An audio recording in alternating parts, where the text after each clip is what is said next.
ಶ್ರೀಗುರುಭ್ಯೋ ನಮಃ. ಹರಿ ಓಂ. ಆಪಾದಮೌಳಿಪರ್ಯಂತಂ ಗುರುಣಾಂ ಆಕೃತಿಂ ಸ್ಮರೇತ್ ತೇನ ವಿಘ್ನಾಃ ಪ್ರಣಶ್ಯಂತಿ ಸಿದ್ಧಂತಿ ಚ ಮನೋರಥಾಃ. ಅಸ್ಪೃಷ್ಟದೋಷಗಂಧಾಯ ಕಲ್ಯಾಣಗುಣಸಿಂಧವೇ ನಮೋ ನಮೋ ಭಕ್ತಮುಕ್ತಿಪ್ರದಾಯಿನೇ ಶೇಷಸಾಯಿನೇ. ಅಭ್ರಮಂ ಭಂಗರಹಿತಂ ಅಜಡಂ ವಿಮಲಂ ಸದಾ ಆನಂದತೀರ್ಥಮತಲಂ ಭಜೆ ತಾಪತ್ರಯಾಪಹಂ. ಭವತಿ ಯದನುಭಾವಾತ್ ಏಡಮೂಕೋಪಿ ವಾಗ್ಮಿ ಜಡಮತಿರಪಿ ಜಂತುರ್ಜಾಯತೆ ಪ್ರಾಜ್ಞಮೌಲಿಃ. ಸಕಲವಚನಚೇತೋ ದೇವತಾ ಭಾರತೀ ಸಾ ಮಮ ವಚಸಿ ನಿಧತ್ತಾಂ ಸನ್ನಿಧಿಂ ಮಾನಸೇ ಚ. ತಪೋವಿದ್ಯಾವಿರಕ್ತ್ಯಾದಿ ಸದ್ಗುಣೌಘಾಕರಾನಹಂ ವಾದಿರಾಜಗುರೂನ್ ವಂದೇ ಹಯಗ್ರೀವಪದಾಶ್ರಯಾಂ. ಪ್ರಣಮತ್ಕಾಮಧೇನುಂಚ ಭಜತ್ಸುರ್ತುರೂಪಮಂ ಶ್ರೀಭಾವೋದಕುತ್ಪಾದಂ ಚಿಂತಾಮಣಿ ಉಪಾಸ್ಮಹೇ. ಪೂಜ್ಯಾಯ ರಾಘವೇಂದ್ರಾಯ ಸತ್ಯಧರ್ಮರತಾಯ ಚ ಭಜತಾಂ ಕಲ್ಪವೃಕ್ಷಾಯ ನಮತಾಂ ಕಾಮಧೇನವೇ. ಸತ್ಯಪ್ರಜ್ಯೋತ ಸತ್ಯಾವಿನಕರಾಜ್ಯೋತ ಪಂಚಾಷಡ್ವರ್ಷಪೂಜಕಾಂ ಸತ್ಯಪ್ರಮೋದತೀರ್ಥಾರ್ಯಾಂ ನೌಮಿ ನ್ಯಾಯಸುಧಾರತಾಂ. ಶ್ರೀ ಸತ್ಯಾತ್ಮಗುರುವೇ ನಮಃ. ವಿದ್ಯಾವಿನಯಸಂಪನ್ನಂ ಪ್ರತಿವಾದಿಮತಧ್ವಂಸಿನಂ ವಿಶ್ವಪ್ರಿಯಗುರೂನ್ ವಂದೇ ಮಧ್ವೇಷಪ್ರಿಯಕಾರಕಂ. ಜಲಜೇಶಯಾಕಾರಂ ಜಗದೀಶಪದಾಶ್ರಯಂ ಜಗದೀತಲವಿಖ್ಯಾತಂ ಜಗನ್ನಾಥಗುರುಂ ಭಜೆ. ಶ್ರೀಗುರುಭ್ಯೋ ನಮಃ. ಹರಿ ಓಂ. ಈ ದಿವಸ ಶ್ರೀಪಾದರಾಜರ ಉತ್ತರಾರಾಧನೆ. ಅವರ ಬಗ್ಗೆ ಕೆಲವೊಂದು ವಿಷಯಗಳನ್ನು ಪ್ರವಚನದ ಕೊನೆಯ ಒಂದು 10 ನಿಮಿಷದಲ್ಲಿ ತಿಳಿದುಕೊಳ್ಳೋಣ. ಹಿಂದಿನ ಸಾರಿ ಪ್ರವಚನವನ್ನು ಆರಂಭಿಸಿದಾಗ ಕನ್ನಡದ ಸುಧಾ ಗ್ರಂಥ ಎಂದೇ ಪ್ರಸಿದ್ಧ ಆದ ಹರಿಕಥಾಮೃತ ಸಾರ, ಅದರ ಮಂಗಳಾಚರಣೆಯ ಚಿಂತನೆಯನ್ನು ಮಾಡಿದ್ದೀವಿ. ಈಗ ಅದನ್ನು ಮುಂದುವರಿಸಿ ಕರುಣಾಸಂಧಿಯ ಪ್ರವಚನವನ್ನು ಯಥಾಶಕ್ತಿ 10 ದಿವಸದಲ್ಲಿ ಏನಾಗುತ್ತೋ ಕರುಣಾಸಂಧಿ ಮುಂದೆ ವ್ಯಾಪ್ತಿ ಸಂಧಿ ಅದನ್ನು ಚಿಂತನೆಯನ್ನು ಮುಂದುವರಿಸೋಣ, ನಾವು ನೀವು ಸೇರಿ ಎಂದು ರಾಯರಲ್ಲಿ ಪ್ರಾರ್ಥಿಸೋಣ. ನಮ್ಮ ಅಂತರ್ಯಾಮಿಯಾಗಿ ಶ್ರೀಪಾದರಾಜರ ಅಂತರ್ಯಾಮಿಯಾದ ಭಾರತೀಯ ಪ್ರಾಣಾಂತ ಲಕ್ಷ್ಮೀನಾರಾಯಣನು ನಮ್ಮಲ್ಲಿ ನಿಂತು ಈ ಯಥಾರ್ಥ ಜ್ಞಾನವನ್ನು ಯಥಾರ್ಥವಾಗಿ ಹರಿಕಥಾಮೃತ ಸಾರದಲ್ಲಿರುವ ಯಥಾರ್ಥವನ್ನು ನಿಮಗೆ ತಿಳಿಸುವಂತೆ ಹೇಳಿ ನಿಮ್ಮಲ್ಲಿ ಕುಳಿತು ಆ ಶ್ರವಣವನ್ನು ಅವರೇ ಮಾಡಿಸುತ್ತಾರೆ. ತತ್ವಾಭಿಮಾನಿಗಳ ಮೂಲಕ ಅವರು ಮಾಡಿಸಲಿ ಎಂದು ದೇವರನ್ನು ಪ್ರಾರ್ಥಿಸುತ್ತಾ ಇದನ್ನು ಮುಂದುವರಿಸೋಣ. ಕರುಣಾಸಂಧಿ ಎಂದು ಇದಕ್ಕೆ ಹೆಸರು. ಹಿಂದೆ ಮಂಗಳಾಚರಣ ಸಂಧಿಯಲ್ಲಿ ಭಗವಂತನ ಮಹಿಮೆಯನ್ನು ಹೇಳಿತ್ತು. ಭಗವಂತನ ಮಹಿಮೆಯನ್ನು ಹೇಳಿದಾಗ ಭಗವಂತನ ಮಹಿಮೆ ಹೇಳಿದಿರಿ, ಅವನು ಭಗವಂತನ ಮಹಿಮೆ ಆಯಿತು, ಅವನು ನಿರ್ಗುಣ ನಿರಾಕಾರ ದೋಷವಿಲ್ಲದವನು ನಿರ್ದೋಷಿ ಗುಣಪರಿಪೂರ್ಣ ಅಂತ ಎಲ್ಲ ಹೇಳಿದಿರಿ, ಸ್ವಾತಂತ್ರ್ಯ ಅಂತ ಎಲ್ಲ ಹೇಳಿದಿರಿ. ಅದರಿಂದ ನಮಗೆ ಏನು ಪ್ರಯೋಜನ? ಅವನ ಮಹಿಮೆ ಇದ್ದರೆ ಅವನಿಗಿತ್ತು, ನಮಗೆ ಏನು ಪ್ರಯೋಜನ ಅಂತ ಒಂದು ಸಂದೇಹ ಬರುತ್ತೆ, ಸಾಮಾನ್ಯರಲ್ಲಿ ಬರುತ್ತೆ. ಆ ಸಂದೇಹ ಬಂದಾಗ ಅವನು ನಮ್ಮ ಮೇಲೆ ಏನು ಕರುಣೆ ಬೀರಿದ್ದಾನೆ ಅಂತ ನಾವು ತಿಳಿದುಕೊಂಡರೆ ಅದರ ಮಹತ್ವ ನಮಗೆ ತಿಳಿಯುತ್ತೆ, ಅವನ ಮಹತ್ವ ನಮಗೆ ತಿಳಿಯುತ್ತೆ. ಅವನ ಮಹಿಮೆಯ ಬಗ್ಗೆ ನಮಗೆ ಅತೀವ ಜ್ಞಾನ ಮತ್ತು ಅತೀವ ಅವರವರ ಯೋಗ್ಯತೆಯ ಅನುಸಾರವಾಗಿ ಜ್ಞಾನ ಹಾಗೂ ಅವರವರ ಯೋಗ್ಯತೆಯ ಅನುಸಾರವಾಗಿ ಭಗವಂತನ ಬಗ್ಗೆ ಪ್ರೀತಿ ಉಲ್ಬಣ ಆಗುತ್ತೆ. ಅದಕ್ಕೋಸ್ಕರ ಕರುಣಾಸಂಧಿ ಎಂದು ಜಗನ್ನಾಥದಾಸರು ಹೇಳಿದ್ದಾರೆ.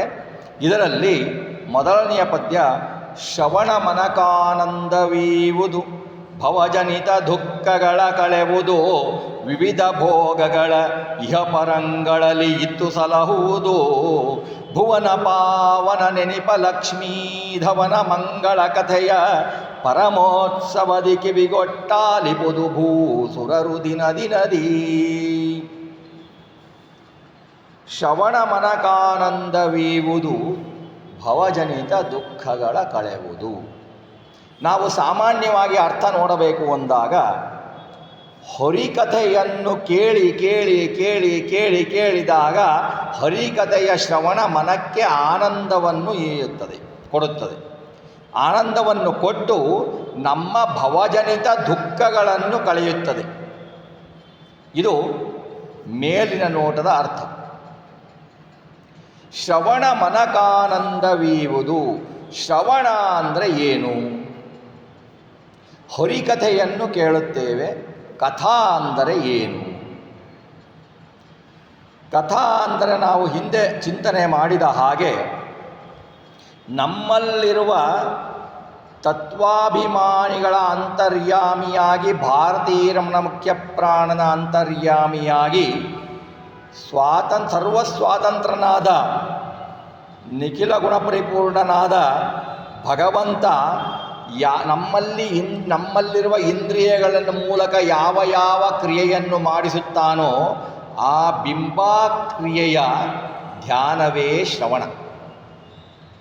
ಅದಕ್ಕೆ ನಿಜವಾದ ಶ್ರವಣ ಅಂತಾರೆ.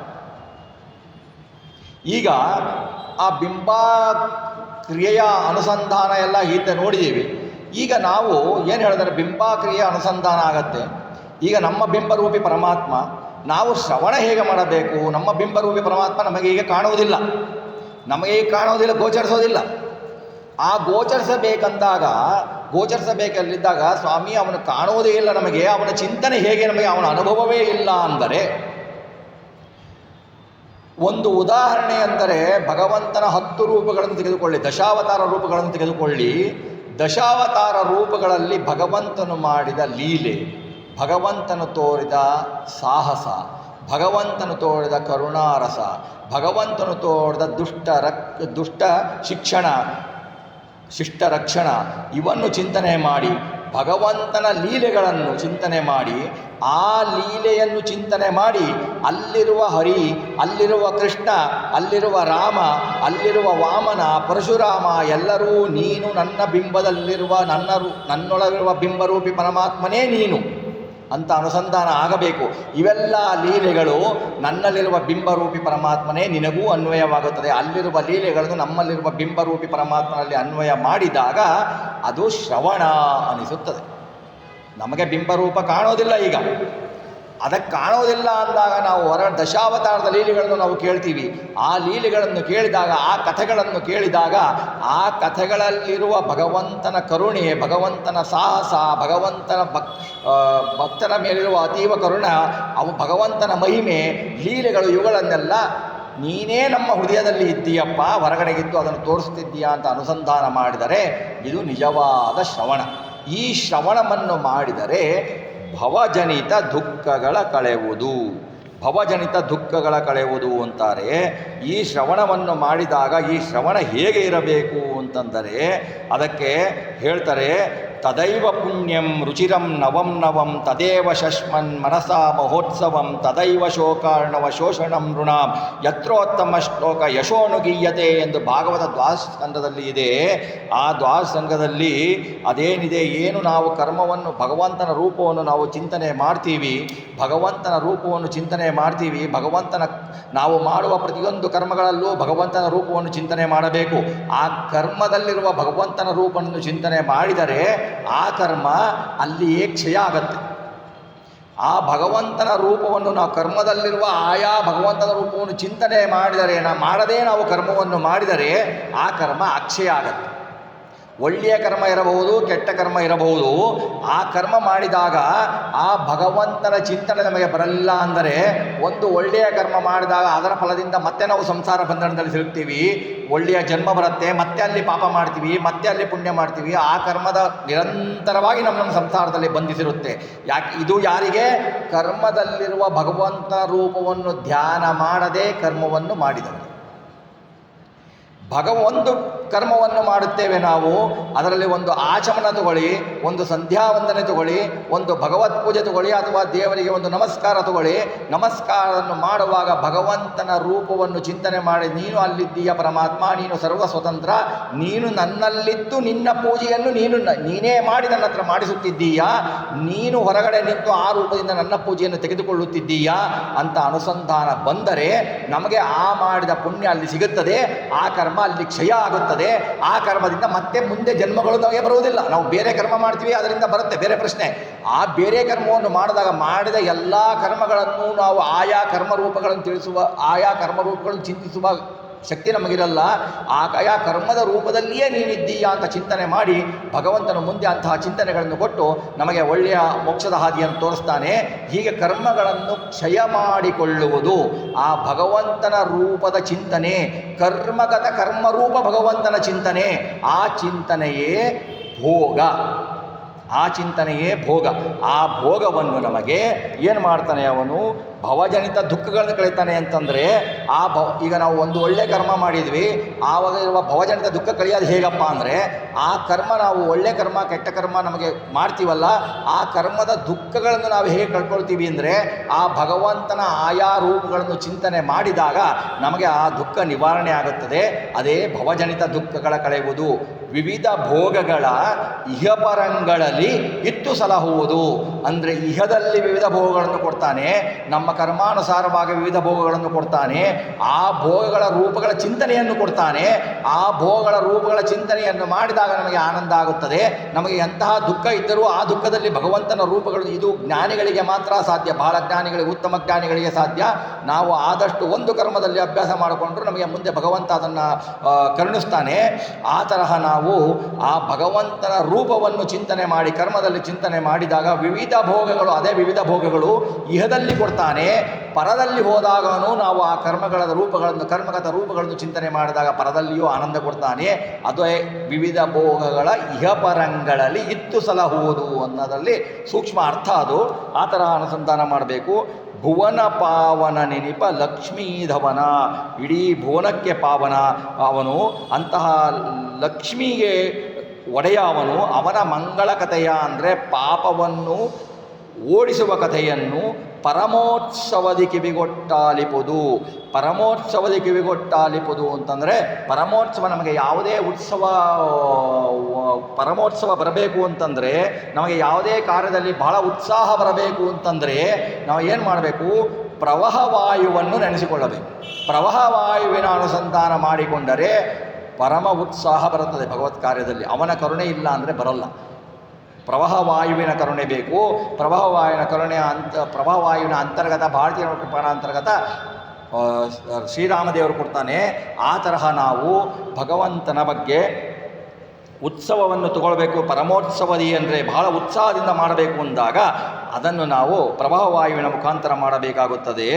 ಆವಾಗ ಅದನ್ನು ಕಿವಿಗೊಟ್ಟಾಲಿಪುದು ಅಂದರೆ ಏಕಾಗ್ರತೆಯಿಂದ ಆಲಿಸಬೇಕು, ಏಕಾಗ್ರತೆಯಿಂದ ಕೇಳಬೇಕು. ಇದು ಶ್ರವಣ. ಬೇರೆ ಬೇರೆ ಯಾವುದೇ ಶ್ರವಣಗಳು ನಮಗೆ ಪಾಪದ ಸಾಧನೆಯನ್ನು ಕೊಡುತ್ತದೆಯೇ ಹೊರತು ಯಾವ ಪುಣ್ಯದ ಸಾಧನೆಯನ್ನು ಕೊಡುವುದಿಲ್ಲ. ಭಗವಂತನ ಕಥೆಯನ್ನೇ ಕೇಳಬೇಕು. ಭಗವಂತನ ವ್ಯಾಪಾರ, ನಮ್ಮ ಇಂದ್ರಿಯಗಳಲ್ಲಿ ನಿಂತುಕೊಂಡು ಸರ್ವ ಸ್ವತಂತ್ರನಾದ ಭಗವಂತ ನಮ್ಮ ಇಂದ್ರಿಯದ ಮುಖಾಂತರ, ನಮ್ಮ ಇಂದ್ರಿಯದ ಅಭಿಮಾನಿ ದೇವತೆಗಳ ಮುಖಾಂತರ ಭಾರತೀಯ ಮುಖಾಂತರ್ಗತನಾಗಿ ಪರಮಾತ್ಮನು ಈ ವ್ಯಾಪಾರಗಳನ್ನು ಸ್ವತಂತ್ರವಾಗಿ ಮಾಡುತ್ತಾನೆ. ಅವನ ಇಚ್ಛೆಯಿಂದ ನಾವು, ಅವನ ಅನುಗ್ರಹದಿಂದ ನಾವು ಮುಂದುವರಿಗೆ ಒಂದು ಹೆಜ್ಜೆ ಮುಂದೆ ಇಡಲಿಕ್ಕೆ ಸಾಧ್ಯ ಹೊರತು ನಾವು ಬೇರೆ ಮಾಡಲಿಕ್ಕಾಗುವುದಿಲ್ಲ ಅಂತ ಈ ತರಹ ನಾವು ಭಗವಂತನ ಸ್ವಾತಂತ್ರ್ಯವನ್ನು, ನಮ್ಮ ಪಾರತಂತ್ರ್ಯವನ್ನು ತಿಳಿದುಕೊಂಡು ಮಾಡಿದರೆ ನಮ್ಮ ಭವಜನಿತ ದುಃಖಗಳ ಕಳೆಯುವುದು. ಇದಕ್ಕೆ ವಿಷ್ಣು ರಹಸ್ಯದಲ್ಲಿ ಹೇಳ್ತಾರೆ, ಭೋಗೇನ ಸುಖ ದುಃಖಾನಾಂ ಜಾಯತೆ ಕರ್ಮಾಣಂ ಕ್ಷಯಃ, ಭೋಗೋಯಿ ಸುಖ ದುಃಖಾನಾಂ ಜ್ಞಾನಮೇವ ಚ ಅನ್ಯಥಾ ಅಂತ ಹೇಳ್ತಾರೆ. ಆಮೇಲೆ ಭಗವಂತನ ಹೇಗೆ ನೆನೆಸಬೇಕು ಅಂದರೆ, ಮುಖ್ಯಕರ್ತ ಸ್ವಾತಂತ್ರ್ಯ ಸರ್ವೇಷಾಂ ಕರ್ಮನಾಮಹಂ ನ ಕಿಂಚಿನ್ ಮಧುತೆ ಕಿಂಚಿತ್ ಕರ್ಮ ಯತ್ ಕರ್ಮ ವಿಜಯತೆ ಅಂತ ಹೇಳ್ತಾರೆ. ಇದನ್ನೇ ಶ್ರುತಿಯಲ್ಲಿ ಹೇಳುತ್ತೆ, ತೇನಾವಿನ ತೃಣಮಪಿನ ಚಲತಿ ಅಂತ. ಭಗವಂತ ನಿನ್ನ ಕರುಣೆ ಇಲ್ಲದೆ ಒಂದು ಹುಲ್ಲು ಹೋಗಲು ಸಾಧ್ಯವಿಲ್ಲ, ಅಲಿಗಾಡಲು ಸಾಧ್ಯವಿಲ್ಲ. ಅಂಥದ್ರಲ್ಲಿ ನನ್ನ ಕಣ್ಣು ನೋಡುತ್ತದೆ ಅಂದರೆ ನಿನ್ನ ಕರುಣೆ ಬೇಕು, ನನ್ನ ಕಿವಿ ಕೇಳುತ್ತದೆ ಅಂದರೆ ಅದು ಅಸಾಧ್ಯ. ನೀನು ಅದರ ಅಭಿಮಾನಿಗಳ ದೇವತೆಗಳ ಅಂತರ್ಯಾಮಿಯಾಗಿ ನಿಂತು ನೀನು ಕೇಳಿಸಿದರೆ ಮಾತ್ರ ನಾನು ಕೇಳುತ್ತೇನೆ ಅಂತ ಈ ಶ್ರುತಿಗೆ ಅನುಗುಣವಾಗಿ ಈ ಹರಿಕಥಾಮೃತದಲ್ಲಿ ಕನ್ನಡದಲ್ಲಿ ತರ್ಜನೆ ಮಾಡಿದ್ದಾರೆ. ಶ್ರವಣ ಮನಕಾನಂದವಿಯುವುದು ಅಂತ ಹೇಳಿಬಿಟ್ಟು, ಹೀಗೆ ಕರ್ಮಫಲ ಕ್ಷಯ ಆಗುವುದಕ್ಕೆ ಕರ್ಮಾಂತರ್ಗತ ಭಗವಂತನನ್ನು ಪೂಜಿಸಬೇಕು. ಭಗವಂತನ ರೂಪವನ್ನು ನೆನೆಯುವುದೇ ಭೋಗ. ಅವನ ಕಥೆಯನ್ನು ಕೇಳುವುದೇ ಅಂದರೆ ಅವನ ವ್ಯಾಪಾರವನ್ನು ನಮ್ಮ ದೇಹದಲ್ಲಿ ಇಟ್ಟುಬಿಟ್ಟು ಇಂದ್ರಿಯ ದ್ವಾರ ವ್ಯಾಪಾರವನ್ನು ಮಾಡಿಸುವ ಭಗವಂತನನ್ನು ನೆನೆಯುವುದೇ ಶ್ರವಣ ಅಂತ. ಈ ಶ್ರವಣವನ್ನು ಮಾಡಿದರೆ ಭವಜನಿತ ದುಃಖಗಳ ಕಳೆಯುವುದು. ಅಂತಹ ಪಾವನ ನೆನಪ ಲಕ್ಷ್ಮೀದವನ ಮಂಗಳ ಕಥೆಯನ್ನು ನಾವು ಶ್ರದ್ಧೆಯಿಂದ ಕಿವಿಗೊಟ್ಟು ಆಲಿಸಬೇಕು. ಅನ್ಯಥಾ ಬೇರೆಯ ಸ್ಮರಣೆಯನ್ನು ಮಾಡದೆ ಅದನ್ನು ಏಕಾಗ್ರತೆಯಿಂದ ಆಲಿಸಿದರೆ ನಮಗೆ ಭವಜನಿತ ದುಃಖಗಳು ನಿಲ್ಲುತ್ತದೆ ಅಂತ ಇದರ ತಾತ್ಪರ್ಯ. ಮುಂದೆ ಹೇಳ್ತಾರೆ, ಮಳೆಯ ನೀರೋಣಿಯಲ್ಲಿ ಪರಿಯಲು ಬಳಸರೂರೊಳಗಿದ್ದ ಜನರು ಆ ಜಲವು ಹೆತ್ತೊರೆಗೂಡೆ ಮಜ್ಜನ ಪಾನಗೈದ ಪರೋ ಕಲುಷ ವಚನಗಳಾದರಿವು ಬಾಂಬೊಳೆಯ ಪೆತ್ತನ ಪಾದ ಮಹಿಮಾ ಜಲದಿ ಪಕ್ಕದರಿಂದ ಮಾಡ್ದ ಪರೇ ಮಹೀಸುರರು. ಮಳೆಯ ನೀರೋಣಿಯಲ್ಲಿ ಪರಿಯಲು ಬಳಸರೂರೊಳಗಿದ್ದ ಜನರು. ನೋಡಿ, ಮಳೆ ಚೆನ್ನಾಗಿ ಬರುತ್ತೆ, ಮಳೆಯ ನೀರು ಪವಿತ್ರ. ಮಳೆಯ ನೀರು ಬಿದ್ದು ಓಣಿಯಲ್ಲಿ ಹರಿತಾ ಇದ್ದರೆ ಆ ಜಲವನ್ನು ಯಾರೂ ಕುಡಿಯುವುದಿಲ್ಲ, ಆ ಜಲವನ್ನು ಯಾವುದಕ್ಕೂ ಉಪಯೋಗಿಸೋದಿಲ್ಲ. ಅದೇ ಜಲ ಕಾವೇರಿ ನದಿಗೆ ಸೇರಿತು. ಯಾವುದೇ ನದಿಗೆ ಸೇರಿತು ಅಂತಂದರೆ ಅದನ್ನು ಪವಿತ್ರ ಅಂದು ನಾವು ಸ್ನಾನ ಮಾಡ್ತೀವಿ, ಪಾಪ ಕಳ್ಕೊಳ್ತೀವಿ ಅಂತೀವಿ. ಆ ಜಲವನ್ನು ಮಜ್ಜನ ಪಾನಗೈದಪರು, ನಾವು ದೇವರಿಗೆ ನೈವೇದ್ಯ ಮಾಡಲಿಕ್ಕೆ ಉಪಯೋಗಿಸ್ಕೊಂಡು ನಾವು ಕುಡಿತೀವಿ.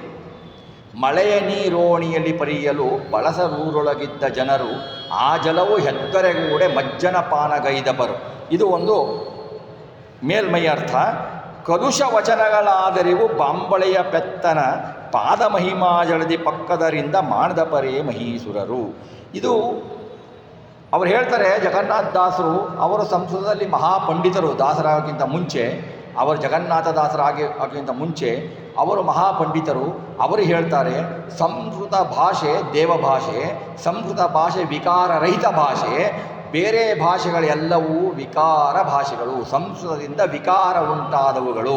ಇವು ಸಂಸ್ಕೃತದ ಅಂದರೆ ವಿಕಾರ ಅಂದರೆ ದೋಷಪೂರಿತಗಳಾಗ್ತವೆ. ದೋಷಪೂರಿತ ಭಾಷೆ ಅಂತ ಇದನ್ನು ಕಡೆಗಣಿಸಬೇಡಿ. ಇದು ಉತ್ಕೃಷ್ಟ ಗ್ರಂಥ. ಇದು ಯಾಕೆ ಉತ್ಕೃಷ್ಟ ಗ್ರಂಥ? ಬಾಂಬೊಳೆಯ ಪೆತ್ತನ ಪಾದ ಮಹಿಮಾ ಜಲದಿ. ಬಾಂಬ್ ಅಂದರೆ ಆಕಾಶ, ಅದರೊಳಗೆ ಅಂದರೆ ಗಂಗಾದೇವಿ. ಗಂಗಾದೇವಿಯನ್ನು ಪೆತ್ತ ಹುಟ್ಟಿಸಿದ ಪರಮಾತ್ಮನ ಹೊಗಳುವುದರಿಂದ, ಪಾದ ಮಹಿಮೆಗಳನ್ನು ಹೇಳುವುದರಿಂದ ಇದು ಕಲುಷಿತ ಅಂತ ಭೂಸುರರು ಒಪ್ಕೊಳ್ಬೇಕಾಗಿಲ್ಲ. ಕಲುಷಿತ ಅಂತ ಒಪ್ಕೊಳ್ಬೇಕಾಗಿಲ್ಲ. ಯಾವುದೇ ಭಾಷೆ ತಗೊಳ್ಳಿ, ಸಂಸ್ಕೃತ ಭಾಷೆ ಶ್ರೇಷ್ಠ, ಅದಕ್ಕೆ ಪ್ರಮಾಣಗಳಿದ್ದಾವೆ. ಸಂಸ್ಕೃತ ಭಾಷೆ ಶ್ರೇಷ್ಠ, ಬೇರೆ ಭಾಷೆಗಳು ಅದರ ವಿಕಾರ ಭಾಷೆಗಳು. ಆದರೆ ಬೇರೆ ಭಾಷೆಗಳಿಂದ ಭಗವಂತನನ್ನು ಸ್ತುತಿಸಿದರೆ ಭಗವಂತ ಮೆಚ್ಕೊಳ್ತಾನೆ. ಬೇರೆ ಭಾಷೆಗಳಿಂದ ಹರಿಕತೆ ಮಾಡಿದರೆ ಭಗವಂತನಿಗೆ ಅದರಲ್ಲಿ ದೋಷ ಬರುವುದಿಲ್ಲ. ಮನೆ ಕಥೆ ಮಾಡಿದರೆ ದೋಷ ಬರುತ್ತೆ. ನಾವು ಬೇರೆ ಭಾಷೆಗಳಿಂದ ನಾವು ಭಗವಂತನ ಕಥೆಯನ್ನು ಬಿಟ್ಟು ಬೇರೆ ಬೇರೆ ಜನರ ಕಥೆಗಳನ್ನು, ಅನ್ಯ ದೇವತೆಗಳ ಉಪಾಸನೆಗಳನ್ನು, ಬೇರೆ ಉಪಯೋಗ ಇಲ್ಲದ ಕಾಡು ಹರಟೆಗಳನ್ನು ಮಾಡಿದರೆ ಅದು ದೋಷಪೂರಿತ ಭಾಷೆ ಆಗುತ್ತೆ. ಯಾವುದೇ ಭಾಷೆಯಾಗಲಿ ಭಗವಂತನನ್ನು ತಾರತಮ್ಯ ಉಪೇತವಾಗಿ ಸ್ಮರಿಸುವ ಭಾಷೆಗಳು, ಅವನ ಮಹಿಮೆಯನ್ನು ಹೇಳುವ ಭಾಷೆಗಳು ಎಂದೂ ಕಲುಷಿತ ಭಾಷೆಗಳಾಗುವುದಿಲ್ಲ. ಭಗವಂತ ಅದಕ್ಕೆ ಮೆಚ್ಚುತ್ತಾನೆ ಅಂತ ಜಗನ್ನಾಥದಾಸರು ಹೇಳ್ತಾರೆ. ಇದಕ್ಕೆ ಒಂದು ಉದಾಹರಣೆ ಕೊಡ್ಬೋದು. ಮಳೆಯ ನೀರೋಣಿ. ನೀರು ಅಂದರೆ ನೋಡಿ, ನೀರು ಅಂದರೆ ಹೇಳ್ತಾರೆ ನಾರ ಅಂದರೆ ವೇದ, ನೀರು ಅಂದರೆ ವೇದ ಅಂತ ತೊಗೊಂಡ್ರೆ ನಿಮ್ಗೆ ಅನ್ವಯ ಮಾಡಬೇಕು ಅಂದರೆ ಮಳೆಯ ನೀರು ಬಹಳ ಪವಿತ್ರ, ಮಳೆಯ ನೀರು ವೇದ ಬಹಳ ಪವಿತ್ರ. ವೇದಗಳ ಪವಿತ್ರ ಅದು ಓಣಿಯಲ್ಲಿ ಹರಿಯಲು ಅಂದರೆ ಈ ಪ್ರಪಂಚದಲ್ಲಿ ಹರಿದು ಯಾರ್ಯಾರ್ದೋ ಕೈಗಿಸ್ಬಿಟ್ಟು ಅವರಿಂದ ಭಗವಂತ ನಿರ್ಗುಣ ನಿರಾಕಾರ ಇಲ್ಲದ ಭಗವಂತನಿಗೆ ದೋಷಗಳನ್ನು ಹೇಳಿ ಭಗವಂತ ಇಲ್ಲ ಅನ್ನುವುದನ್ನು ಹೇಳಿ ಹರಿಯುತ್ತ ಕಲುಷಿತವಾಗಿರುವ ನೀರನ್ನು ಸಜ್ಜನರು ಯಾರೂ ಬಯಸುವುದಿಲ್ಲ. ಆ ಶಾಸ್ತ್ರೋಕ್ತವಾಗಿ ಶಾಸ್ತ್ರದ ಉಕ್ತವಾಗಿ ತಾರತಮ್ಯೋಪೇತವಾಗಿ ಭಗವಂತನ ಮಹಿಮೆಯನ್ನು ವರ್ಣಿಸುವುದನ್ನು ಪಾವನ ಎಂದು ಅದರಲ್ಲಿ ಮಿಂದು ಅದನ್ನು ಊಟ ಮಾಡುತ್ತಾರೆ ಎಂದರೆ ಅದರಿಂದ ತಮ್ಮ ಜೀವನವನ್ನು ಅಂದರೆ ಅನ್ನವನ್ನು ತಿನ್ನುತ್ತಾರೆ ಅಂತಲೂ ಕೂಡ. ಅನ್ನ ಅಂದರೆ ಬ್ರಹ್ಮ ಆಗ್ತಾನೆ, ಅವನ ಗುಣಗಳನ್ನು ತಿಳಿದುಕೊಳ್ಳಲು ಪ್ರಯತ್ನಿಸುತ್ತಾರೆ. ಆ ಮೂಲಕ ತಮ್ಮ ಸಾಧನೆಯನ್ನು ಮಾಡಿಕೊಳ್ತಾರೆ ಅಂತ ನಾವು ಹೀಗೂ ಅನುಸಂಧಾನ ಮಾಡಬಹುದು. ಇದರಿಂದ ಜಗನ್ನಾಥದಾಸರು ಏನು ಹೇಳ್ತಾರೆ ಅಂತಂದರೆ, ಈ ಮಳೆಯ ನೀರು ಕಲುಷಿತವಾಗುತ್ತೆ. ಆ ಕಲುಷಿತವಾದ ನೀರನ್ನು ಯಾರೂ ಉಪಯೋಗಿಸುವುದಿಲ್ಲ. ಅಂದರೆ ಅನ್ಯಥಾ ಭಗವಂತನು ನಿರ್ಗುಣ, ಭಗವಂತನು ದೋಷಪೂರ್ಣ, ಭಗವಂತನಿಗೆ ಎಂಟೇ ಗುಣ, ಭಗವಂತ ಇಲ್ಲೇ ಇಲ್ಲ ಎನ್ನುವ ವಾದಗಳಿಂದ ಕಲುಷಿತವಾಗುತ್ತೆ ಓಣಿಯಲ್ಲಿ. ಆ ಕಲುಷಿತ ನೀರನ್ನು ಯಾರೂ ಉಪಯೋಗಿಸಿದರೂ ಕೂಡ ಅದು ಅವರ ಆರೋಗ್ಯಕ್ಕೆ, ಐಹಿಕ ಪಾರಮಾರ್ಥಿಕ ಆರೋಗ್ಯಕ್ಕೆ ಹಾನಿಕರ ಆಗತ್ತೆ. ಅದು ಹೆದ್ದರೆಗೂಡೆ ಅಂದರೆ ಆ ಸ್ಮೃತಿಗಳಿಗೆ ಅನುಗುಣವಾಗಿ ಸ್ಮೃತಿಗಳು ವೇದಗಳ ಅನುವಾದವಾಗುತ್ತದೆ. ಆ ಸ್ಮೃತಿಗಳಿಂದ, ವೇದಗಳಿಗೆ ಅನುವಾದವಾದ ಸ್ಮೃತಿಗಳ ಮೂಲಕ ನಾವು ಭಗವಂತನನ್ನು ಸ್ಮರಿಸಬೇಕು ಅನ್ನೋ ಒಂದು ಅರ್ಥವನ್ನು ನಾವು ಇದನ್ನು ಮಾಡಿಕೊಳ್ಳಂದರೆ ನಮಗೆ ನಮ್ಮ ಸಾಧನೆಗೆ ಅನುಕೂಲವಾಗುತ್ತದೆ. ಈ ರೀತಿಯಾಗಿ ಜಗನ್ನಾಥದಾಸರು ಎರಡನೆಯ ಪದ್ಯದಲ್ಲಿ ತಾವು ರಚಿಸಿದ ಕನ್ನಡ ಗ್ರಂಥವು ಬಹಳ ಪರಮ ಪವಿತ್ರವಾಗಿದೆ. ಏಕೆಂದರೆ ಪ್ರತಿಯೊಂದು ಅಕ್ಷರವೂ ಪ್ರತಿಯೊಂದು ಪದವೂ ಇದರಲ್ಲಿ ಭಗವಂತನ ಸ್ಮರಣೆಯನ್ನೇ ಹೇಳುತ್ತದೆ, ಭಗವಂತನ ಗುಣಗಳನ್ನೇ ಹೇಳುತ್ತದೆ. ಆದ್ದರಿಂದ ಇದು ಕನ್ನಡದ ಪದ ಎಂದು ಯಾರೂ ಕಡೆಗಣನೆ ಮಾಡಬಾರದು ಅಂತ ಹೇಳ್ತಾರೆ. ಮುಂದೆ ಅವರು ಹೇಳ್ತಾರೆ, ಶ್ರುತಿತತಿಗಳಿಗೆ ಅಭಿಮಾನಿ ಲಕ್ಷ್ಮೀ ಸ್ತುತಿಗಳಿಗೆ ಗೋಚರಿಸದ ಅಪ್ರತಿಹತ ಮಹೇಶ್ವರ್ಯಾದ್ಯ ಕಿಳ ಸದ್ಗುಣಗಣಾಂಬೋಧಿ ಪ್ರತಿ ದಿವಸ ತನ್ನಂಗ್ರಿ ಸೇವಾರತ ಮಹಾತ್ಮರು ಮಾಡುತಿಹ ಸಂಸ್ತುತಿಗೆ ವಶನಾಗುವನು ಇವನ ಕಾರಣ್ಯಕೇನೆಂಬೆ. ಶ್ರುತಿತತಿಗಳಿಗೆ ಅಭಿಮಾನಿ, ಲಕ್ಷ್ಮೀ ಸ್ತುತಿಗಳಿಗೆ ಗೋಚರಿಸದ. ಶ್ರುತಿ ಅಂದರೆ ವೇದ, ತತಿ ಅಂದರೆ ಸಮೂಹ. ವೇದದ ಸಮೂಹಗಳಿಗೆ ಅಭಿಮಾನಿದೆ ಲಕ್ಷ್ಮೀದೇವಿ. ವೇದಗಳಿಗೂ ಮೀರಿ ಭಗವಂತನನ್ನು ತಿಳಿದುಕೊಳ್ತಾಳೆ. ಆದರೆ ಅವಳ ಸ್ತುತಿಗಳಿಗೂ ಭಗವಂತ ಗೋಚರಿಸುವುದಿಲ್ಲ. ಅವಳು ಭಗವಂತನ ಒಂದು ಗುಣವನ್ನು ತಗೊಂಡ್ರೆ ಆ ಒಂದು ಗುಣದಲ್ಲಿ ಲಕ್ಷ್ಮೀದೇವಿಗೆ ಭಗವಂತನ ಪೂರ್ಣ ತಿಳುವಳಿಕೆ ಇದೆಯಾ? ಇಲ್ಲ. ಲಕ್ಷ್ಮೀದೇವಿಗೂ ಭಗವಂತನ ಪೂರ್ಣ ತಿಳುವಳಿಕೆ ಇಲ್ಲ. ಅವಳಿಗೆ ಗೋಚರಿಸದ ಅಪ್ರತಿಹತ ಅಂದರೆ ಅಸದೃಶವಾದ, ನಾಶರಹಿತವಾದ ಐಶ್ವರ್ಯವುಳ್ಳವನು ಅಂದರೆ ಹೇಳ್ತಾರೆ, ಐಶ್ವರ್ಯಸ್ಯ ಸಮಗ್ರಸ್ಯ ವೀರ್ಯಸ್ಯ ಯಶಸ್ವಿಯ ಜ್ಞಾನ ವಿಜ್ಞಾನಯೋಶ್ಚೈವ ಷಣ್ಣಾಂ ಈರಣಂ ಅಂಥೇಳಿ ಭಗವಂತ ಅಂತ ಅದಕ್ಕೆ ಡೆಫಿನೇಷನ್ ಕೊಡ್ತಾರೆ. ಈ ಭಗವಂತ ಅವನಂತ ಇರುವ ಐಶ್ವರ್ಯ, ಮಹಾ ಐಶ್ವರ್ಯ ಅಂದರೆ ಸ್ವಾತಂತ್ರ್ಯ. ಆ ಸ್ವಾತಂತ್ರ್ಯ ಯಾರತ್ರನೂ ಇಲ್ಲ. ಆ ಸ್ವಾತಂತ್ರ್ಯವೇ ಪರಮ ದೋಷ. ಅದು ಅಸ್ವಾತಂತ್ರ್ಯವೇ ದೋಷ. ಆ ದೋಷ ಅವನಲ್ಲಿ ಇಲ್ಲ. ಅದು ಲಕ್ಷ್ಮೀದೇವಿಯಲ್ಲಿ ಇದೆ. ಅಸ್ವಾತಂತ್ರ್ಯ ಇದೆ ಲಕ್ಷ್ಮೀದೇವಿನಲ್ಲಿ. ಹಾಗಾಗಿ ಅವಳು ಏನು ದೇಶತಃ ಕಾಲತಃ ಭಗವಂತನಿಗೆ ಸಮಳಾಗಿದ್ದಾಳೆ ಅಂತಳೋ ಅದು ಕೂಡ ಭಗವಂತನ ಅನುಗ್ರಹದಿಂದ ಮಾತ್ರ.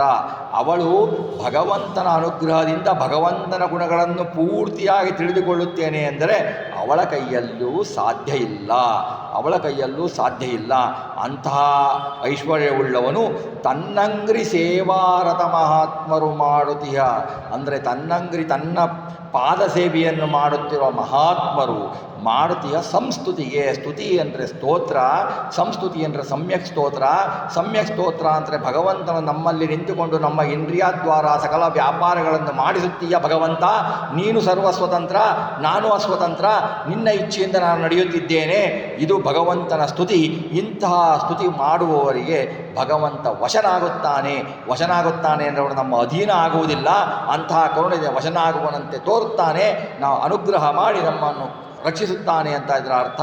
ಇಂತಹ ಶ್ರುತಿಗಳಿಗೆ ಅಭಿಮಾನಿಯಾದ ಲಕ್ಷ್ಮೀ ಸ್ತುತಿಗಳಿಗೆ ಗೋಚರಿಸದವನು ಅಂತಹ ಪ್ರತಿ ದಿವಸ ತನ್ನಂಗ್ರಿ ಸೇವಾ ಮಹಾತ್ಮರು ಮಾಡುತ್ತೀಯ ಸಂಸ್ತುತಿಗೆ ವಶನಾಗುವನು ಅಂದರೆ ಅಂತಹ ಲಕ್ಷ್ಮೀ ದೇವಿಗೆ ಪೂರ್ಣವಾಗಿ ತಿಳಿದುಕೊಳ್ಳಿಕ್ಕಾಗೋದಿಲ್ಲ. ಇನ್ನು ನಮ್ಮಂತಹ ಪಾಮರ್ರ ಪಾಡೇನು, ನಮ್ಮಂಥವರು ಸಂಸ್ತುತಿ ಮಾಡಿದರೆ, ಭಗವಂತನ ಸ್ತುತಿಯನ್ನು ಮಾಡಿದರೆ ಅದಕ್ಕೆ ಭಗವಂತ ಒಲಿಯುತ್ತಾನೆ. ಅವನ ಏನು ಕಾರಣ, ಅವನು ಒಲಿಬೇಕು ಅನ್ನೋದೇನಿಲ್ಲ.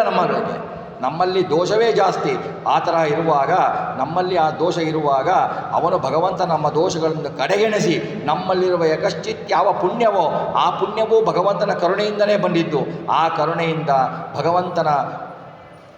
ಭಗವಂತನು ನಮಗೆ ವಶನಾಗುತ್ತಾನೆ. ಅವನದು ಈ ಕಾರುಣ್ಯವೇ ಅವನ ಮಹಾತ್ಮೆ.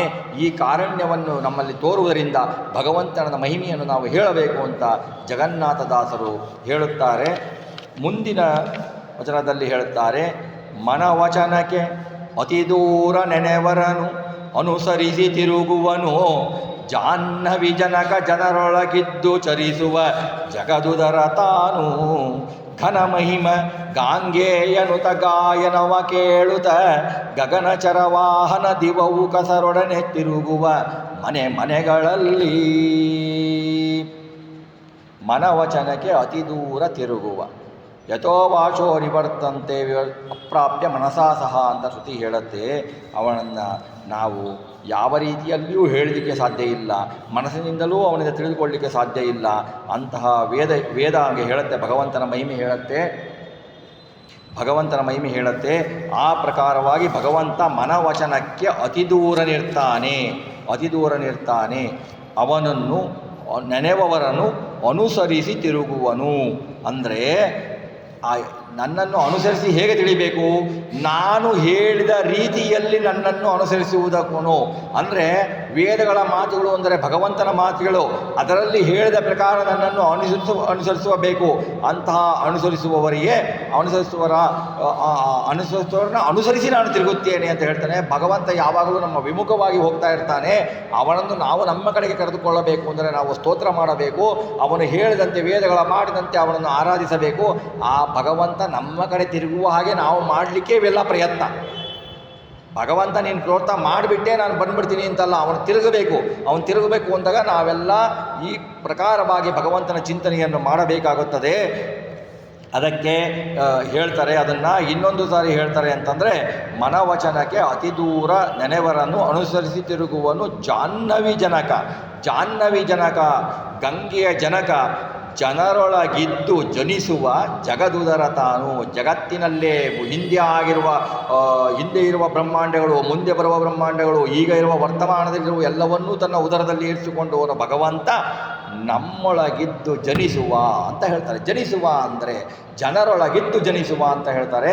ಇಲ್ಲಿ ಸ್ವಲ್ಪ ಉದಾಹರಣೆ ಕೊಟ್ಟರೆ, ಜನರೊಳಗಿದ್ದು ಜನಿಸುವ ಅಂತಂದರೆ ನೋಡಿ, ನಮ್ಮನ್ನು ಜನಿಸುವ ಅಂತಂದರೆ ನಮಗೆ ಹುಟ್ಟು ಅಂತ ಹೇಳ್ತಾರೆ. ಭಗವಂತನು ಜನಿಸುವ ಅಂತಂದರೆ ಭಗವಂತನು ಪ್ರಾದುರ್ಭಾವವಾದ ಅಂತ ಹೇಳ್ತಾರೆ. ಭಗವಂತನು, ನಾವು ಎಷ್ಟೋ ಕೋಟಿ ಜನಗಳು ಇರ್ತೀವಿ, ಅಲ್ಲೆಲ್ಲ ಹೃದಯದಲ್ಲಿ ಜನರು ಭಗವಂತನು ನಮ್ಮೊಳಗಿದ್ದು ನೆಲೆಸ್ತಾನೆ. ಒಂದೊಂದು ರೂಪದಿಂದ ಭಗವಂತನು ನೆಲೆಸ್ತಾನೆ. ಒಬ್ಬೊಬ್ಬರ ರೂಪವೂ ಒಂದೊಂದು ಬೇರೆ, ಅವರವರ ಬಿಂಬರೂಪ ಬೇರೆ, ಹಾಗೆ ನೆಲೆಸ್ತಾನೆ. ಇದಕ್ಕೆ ಉದಾಹರಣೆ ನಿಮಗೆ ಹೇಗೆ ತಿಳ್ಕೊಳ್ತೀರಾ ನೀವು? ಭಗವಂತ ಬಂದ ಅಂದರೆ ಭಗವಂತ ತಾನು ಬರುವುದಲ್ಲ, ತಾನು ಬರುವುದ ಸಮೇತ ತನ್ನ ಪರಿವಾರ ಸಮೇತ ಬರ್ತಾನೆ ನಮ್ಮ ಜೊತೆಗೆ. ಹೇಗೆ ಬರ್ತಾನೆ ಅಂತಂದರೆ ಉದಾಹರಣೆ ಕೊಡಬಹುದು. ನಾವು ಒಂದು ಮಗು ಹುಟ್ಟತ್ತೆ ಅಂತಂದರೆ, ಮಗು ಹುಟ್ಟಿದಾಗ ನಾವು ಹತ್ತಿರ ಇರುವವರು ಏನಂತೀವಿ? ಮಗುವಿನ ಹೃದಯ ಕಮಲದಲ್ಲಿ ಭಗವಂತ ಇರ್ತಾನೆ. ಮಗು ಬಂತು ಅಂತ ಹೇಳ್ತೀವಿ. ಮಗು ಹುಟ್ಟತ್ತೆ, ಹೃದಯ ಕಮಲದಲ್ಲಿ ಭಗವಂತ ಬರ್ತಾನೆ. ಭಗವಂತನ ಜೊತೆಗೆ ವಾಯುದೇವರು ಬರ್ತಾರೆ. ವಾಯುದೇವರು ಬಂತು ಅಂದರೆ ಮಗು ಉಸಿರಾಡತ್ತೋ ಇಲ್ಲೋ ಅಂತ ನೋಡ್ತೀವಿ. ಮಗು ಉಸಿರಾಡ್ತಾ ಇರುತ್ತೆ, ಅಲ್ಲಿಗೆ ವಾಯುದೇವರು ಬಂದರು ಅಂತ ಅರ್ಥ. ಭಗವಂತ ಬಂದ, ಭಗವಂತ ಇಲ್ಲ ಅಂದರೆ ವಾಯುದೇವರು ಬರಲಿಕ್ಕೆ ಸಾಧ್ಯ ಇಲ್ಲ. ಅಲ್ಲಿ ಭಗವಂತ ಬಂದ ಹೃದಯ ಕಮಲದಲ್ಲಿ ವಾಯುದೇವರು ಬಂದರು. ಭಗವಂತ ಬಂದ, ವಾಯುದೇವರು ಬಂದರು. ಆಮೇಲೆ ನಾವು ನೋಡುವುದೇನು? ಮಗು ಹುಟ್ಟಿದ ತಕ್ಷಣ ಏನು ನೋಡ್ತೀವಿ ನಾವು? ಮಗು ಕೈಕಾಲು ಆಡುತ್ತಾ ಅಂತ ನೋಡ್ತೀವಿ. ಕೈಕಾಲು ಆಡಿಸ್ತಾ ಇರುತ್ತೆ. ನಾವು ಕೈಕಾಲು ಆಡಿಸ್ತಾ ಇರುತ್ತೆ ಅಂತಂದರೆ ನಾವೇನು ತಿಳ್ಕೊಳ್ಬೇಕು? ಭಗವಂತ ಬಂದ ಕೈಕಾಲು ಆಡಿಸ್ತೆ ಅಂತ ತಿಳ್ಕೊಂಡ್ರೆ ನಮ್ಮ ಸಾಧನೆ ಅದು ಪೂರ್ಣ ಆಗೋದಿಲ್ಲ. ಆ ಭಗವಂತ ಬಂದ ಕೈಕಾಲು ಆಡಿಸುತ್ತೆ ಅಂದರೆ ಈ ಕೈಕಾಲು ಆಡಿಸೋ ನಮ್ಮ ಚಟುವಟಿಕೆಗಳೆಲ್ಲವೂ ಏನಂತಂದರೆ ಮನಸ್ಸಿನ ನಿಯಂತ್ರಣ ಇದ್ದರೆ ಚಟುವಟಿಕೆ. ಮನಸ್ಸು ಕುಳಿತು ಮಲಗಿತು ಅಂತಂದರೆ ಕೋಮಕ್ಕೆ ಹೋಗ್ತೀವಿ ನಾವು, ಯಾವ ಚಟುವಟಿಕೆನೂ ಇರಲ್ಲ. ಈ ಮನಸ್ಸಿನ ಅಭಿಮಾನಿ ದೇವರು ರುದ್ರದೇವರು. ಆ ಕಾಯ್ಕಾಲು ಅಲ್ಲಾಡಿಸ್ತು ಮಗು ಅಂದರೆ ರುದ್ರದೇವರು ಬಂದರು ಅಂತ ಚಿಂತನೆ ಮಾಡಬೇಕು. ಆ ರುದ್ರದೇವರು ಬಂದರು ಅಂತ ಚಿಂತನೆ ಮಾಡಬೇಕು. ರುದ್ರದೇವರು ಬಂದರು ಅನ್ನೋದು ಏನಾಯ್ತು? ಈಗ ವಾಯುದೇವರು ಬಂದರು, ರುದ್ರದೇವರು ಬಂದರು, ಭಗವಂತ ಬಂದ. ಲಕ್ಷ್ಮೀದೇವಿ ಬರಲೇಬೇಕಲ್ಲ, ಬಂದಿರಬೇಕಲ್ಲ ಲಕ್ಷ್ಮೀದೇವಿ ಅಂತಂದರೆ ನಾವೇನು ಮಾಡ್ತೀವಿ? ಮಗು ಹುಟ್ಟಿದ ತಕ್ಷಣ ಮಗು ಅಳತ್ತೆ. ಸಕಲ ಶಬ್ದಗಳಿಗೆ ಅಭಿಮಾನಿ ದೇವತೆ ಲಕ್ಷ್ಮೀದೇವಿ. ಎಲ್ಲ ತರಹದ ಶಬ್ದಗಳಿಗೆ ಅಭಿಮಾನಿ ದೇವತೆ ಲಕ್ಷ್ಮೀದೇವಿ. ಮಗು ಅಳತ್ತೆ ಅಂದರೆ ಅಳುವಿನ ಮುಖಾಂತರ ನಮಗೆ ಲಕ್ಷ್ಮೀದೇವಿ ಬಂದಳು ಅಂತ ಚಿಂತನೆ ಬರಬೇಕು. ಈ ಚಿಂತನೆಗಳು ಬಂದರೆ ನಮ್ಮ ಹುಟ್ಟಿದ ಮಗು ಆರೋಗ್ಯ ಆಗಿರುತ್ತೆ. ಈಗ ಆರೋಗ್ಯವಾಗಿರದೆ ಹುಟ್ಟಿದ ಮಗುಗಳು ವಿಕಾರಗಳಾಗುತ್ತವೆ.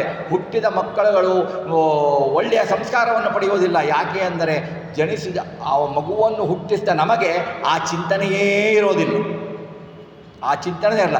ಮಗು ಅಳ್ತಾ ನಾವು ನಗ್ತೀವಿ, ಮಗು ಅಳ್ಳಿಲ್ವಾ ನಾವು ಅಳ್ತೀವಿ. ನಮ್ಮ ಹಣೆಯ ಬರಹ ಹೀಗೆ. ಮಗು ಹುಟ್ಟಿದಾಗ ಮಗುವಿನ ಜೊತೆಗೆ ಪರಮಾತ್ಮ ತನ್ನ ಪರಿವಾರ ದೇವತೆಗಳ ಸಮೇತ ಬಂದ ಅಂತ ಚಿಂತನೆ ಮಾಡಿ, ಇದನ್ನು ಯಾರು ಚಿಂತನೆ ಮಾಡ್ತಾರೆ? ಇದನ್ನು ನೀವು ಚಿಂತನೆ ಮಾಡಲ್ಲ. ಜ್ಞಾನಿಗಳು ತಮ್ಮ ಮನೆಯಲ್ಲಿ ಒಂದು ಜನನ ಆಯಿತು ಅಂತಂದರೆ ಆ ಮಗುವಿನಲ್ಲಿ ಮೂಲಕ ಭಗವಂತ ಬಂದ, ಪರಿವಾರ ದೇವತೆಗಳ ಮುಖಾಂತರ ಭಗವಂತ ಬಂದ ಅಂತ ಆನಂದಿಸ್ತಾರೆ, ಉತ್ಸಾಹ ಮಾಡ್ತಾರೆ. ಈ ತರಹ ಆದಾಗ ಜನರೊಳಗಿದ್ದು ಜನಿಸುವ ಜಗದುದರ ತಾನು ಅಂತ ಹೀಗೆ ಜಗತ್ತನ್ನೇ ಉದರದಲ್ಲಿ ಇಟ್ಟುಕೊಂಡ ಭಗವಂತ ನಮ್ಮಲ್ಲಿ ಜನಿಸಿದ ಅಂತ ಅಂದರೆ ಜನಿಸಿದ ಅಂದರೆ ಪ್ರಾದುರ್ಭವಿಸಿದ ಅಂತ ಘನಮಹಿಮ ಗಾಂಗೆ ಎನ್ನುತ್ತಾ ಈ ತರಹ ಭಗವಂತನನ್ನು ಅನುಸರಿಸಿ ನಾವು ಭಗವಂತನನ್ನು ಅನುಸರಿಸಿದರೆ ಅಂದರೆ ಭಗವಂತನು ನಮ್ಮ ಇಂದ್ರಿಯ ದ್ವಾರ ನಮ್ಮ ದೇಹದಲ್ಲಿ ನಿಂತುಕೊಂಡು ಬಿಟ್ಟು ಸಕಲ ವ್ಯಾಪಾರವನ್ನು ಅವನೇ ಮಾಡಿಸುತ್ತಿದ್ದಾನೆ ಅಂತ ನಾವು ತಿಳಿದುಕೊಂಡರೆ ನಮ್ಮನ್ನು ಅನುಸರಿಸಿ ತಿರುಗುತ್ತಾನೆ. ಏನು ಹೇಗೆ ತಿರುಗ್ತಾನೆ? ಗಗನಚರ ವಾಹನ ದಿವೌಕಸರೊಡನೆ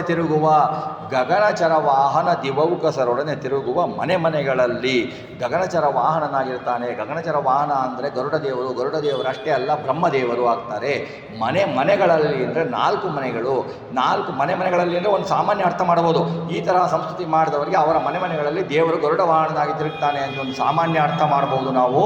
ಹಾಗೆಯೇ ಏನು ಮಾಡಬೇಕು ಅಂತಂದರೆ ನಾವು ಗಗನಚರ ವಾಹನ ನೋಡಿ ನಮ್ಮದು ಸ್ವರೂಪ ದೇಹ, ಲಿಂಗ ದೇಹ, ಸೂಕ್ಷ್ಮ ದೇಹ, ಸ್ಥೂಲ ದೇಹ ಅಂತ 4 ಮನೆ. ಸೂಕ್ಷ್ಮ ದೇಹದಲ್ಲೂ ಸ್ವರೂಪ ದೇಹದಲ್ಲೂ ಇಂದ್ರಿಯಗಳಿದ್ದಾವೆ. ಸ್ವರೂಪ ದೇಹದಲ್ಲಿ ವಾಯುವಾಹನನಾಗಿ ಭಗವಂತ ತಿರುಗ್ತಾನೆ. ಗರುಡ ದೇವರಿಗೆ ಬೇರೆ ದೇವತೆಗಳಿಗೆ ಅಲ್ಲಿ ಪ್ರವೇಶ ಇಲ್ಲ. ಸೂಕ್ಷ್ಮ ದೇಹದಲ್ಲಿ ಭಗವಂತ ವಾಯುವಾಹನನಾಗಿ ತಿರುಗ್ತಾನೆ. ಅದರ ಆವರಣ ಲಿಂಗದೇಹದಲ್ಲಿ ಭಗವಂತ ದೇವತೆಗಳ ಸಮೇತ ಬರ್ತಾನೆ. ದೇವತೆಗಳ ಸಮೇತ ಬಂದರೂ ವಾಯುವಾಹನನಾಗ್ತಾನೆ. ದೇವತೆಗಳಿಗೆ ಬೇರೆ ಕೆಲಸ ಇರೋದಿಲ್ಲ, ವಾಯುವಾಹನನಾಗೇ ಬರ್ತಾನೆ. ಅಲ್ಲೂ ಗರುಡ ದೇವರಿಗೆ ಯಾವ ಕೆಲಸ ಇರೋದಿಲ್ಲ. ಅಲ್ಲೂ ಲಿಂಗದೇಹದಲ್ಲಿ ವಾಯುವಾಹನನಾಗಿ ಬಂದ ಭಗವಂತ ವ್ಯಾಪಾರಗಳನ್ನು ಮಾಡಿಸ್ತಾನೆ. ಆಮೇಲೆ ಅದರ ಆವರಣ ಅನಿರುದ್ಧ ದೇಹ ಅಂದರೆ ಸೂಕ್ಷ್ಮ ದೇಹಗಳಲ್ಲಿ ಬೇರೆ ದೇವತೆಗಳು ಇರ್ತಾರೆ. ಬೇರೆ ದೇವತೆಗಳು ಇದ್ದರೂ ಮಲಗಿದಂತೆ ಇರ್ತಾರೆ, ಅವರಿಗೆ ಬೇರೆ ಯಾವ ಕೆಲಸವೂ ಇರುವುದಿಲ್ಲ. ಅಲ್ಲಿಯೂ ವಾಯುವಾಹನನಾಗಿಯೇ ಭಗವಂತ ನಮಗೆ ಅನುಗ್ರಹ ಮಾಡ್ತಾನೆ. ಅದರ ಮುಂದೆ ಸ್ಥೂಲ ದೇಹ ಬರುತ್ತದೆ. ಇದರಲ್ಲಿ ಎಲ್ಲವನ್ನೂ ನಾವು ಮನೆಗಳಲ್ಲಿ ಏನು ತಗೊಳ್ಬೇಕು ಅಂದರೆ ಎಲ್ಲ ಮನೆಗಳಲ್ಲೂ ಆಯಾ ಮನೆಗಳ ದ್ವಾರ, ಆಯಾ ಮನೆಗಳಲ್ಲಿರುವ 11 ಇಂದ್ರಿಯಗಳ ದ್ವಾರ ಭಗವಂತ ವ್ಯಾಪಾರ ಮಾಡ್ತಾನೆ ಅಂತ ತಿಳ್ಕೊಳ್ಬೇಕು. ಹಾಗೆಯೇ ಸ್ಥೂಲ ದೇಹಕ್ಕೆ ಬಂದಾಗ ಗರುಡ ವಾಹನನಾಗ್ತಾನೆ. ಎಲ್ಲ ದೇವತೆಗಳು ಬರ್ತಾರೆ, ಎಲ್ಲ ಅಭಿಮಾನಿ ದೇವತೆಗಳು ಬರ್ತಾರೆ.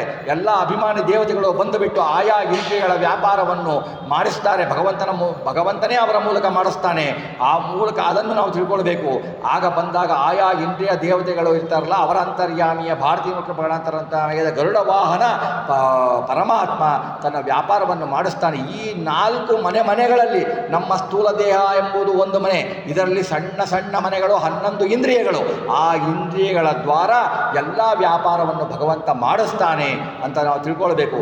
ಈ ಥರ ವ್ಯಾಪಾರ ಮಾಡಿಸ್ತಾ ಭಗವಂತ ತಿರುಗ್ತಾ ಇರ್ತಾನೆ ಅಂತ ಒಂದು.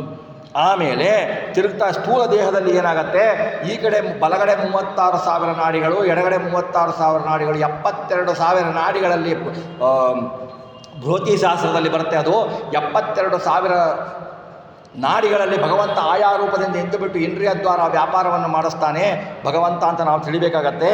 ಆಮೇಲೆ ಘನಮಹಿಮ ಗಾಂಗೇಯನುತ ಅಂತಾರೆ. ಗಾಂಗೇಯ ಭೀಷ್ಮಾಚಾರ್ಯರಿಂದ ವಂದಿತನಾದ, ಭೀಷ್ಮಾಚಾರ್ಯರಿಂದ ಸ್ತೋತ್ರಿಸಲ್ಪಟ್ಟ ಅಂತ ಭೀಷ್ಮಾಚಾರ್ಯರನ್ನು ತಗೊಳ್ತಾರೆ. ಇಲ್ಲಿ ಸ್ವಲ್ಪ ಕೆಲವು ಚಿಂತನೆಯನ್ನು ನಾವು ಮಾಡಬೇಕಾಗತ್ತೆ. ಭೀಷ್ಮಾಚಾರ್ಯರು ಎಂಥವ್ರು ನೋಡಿ. ಭೀಷ್ಮಾಚಾರ್ಯರು ಭಗವಂತನು ನಾನು ಯುದ್ಧದಲ್ಲಿ ಆಯುಧ ಹಿಡಿಯುವುದಿಲ್ಲ ಅಂತ ಸಂಕಲ್ಪ ಮಾಡ್ತಾನೆ.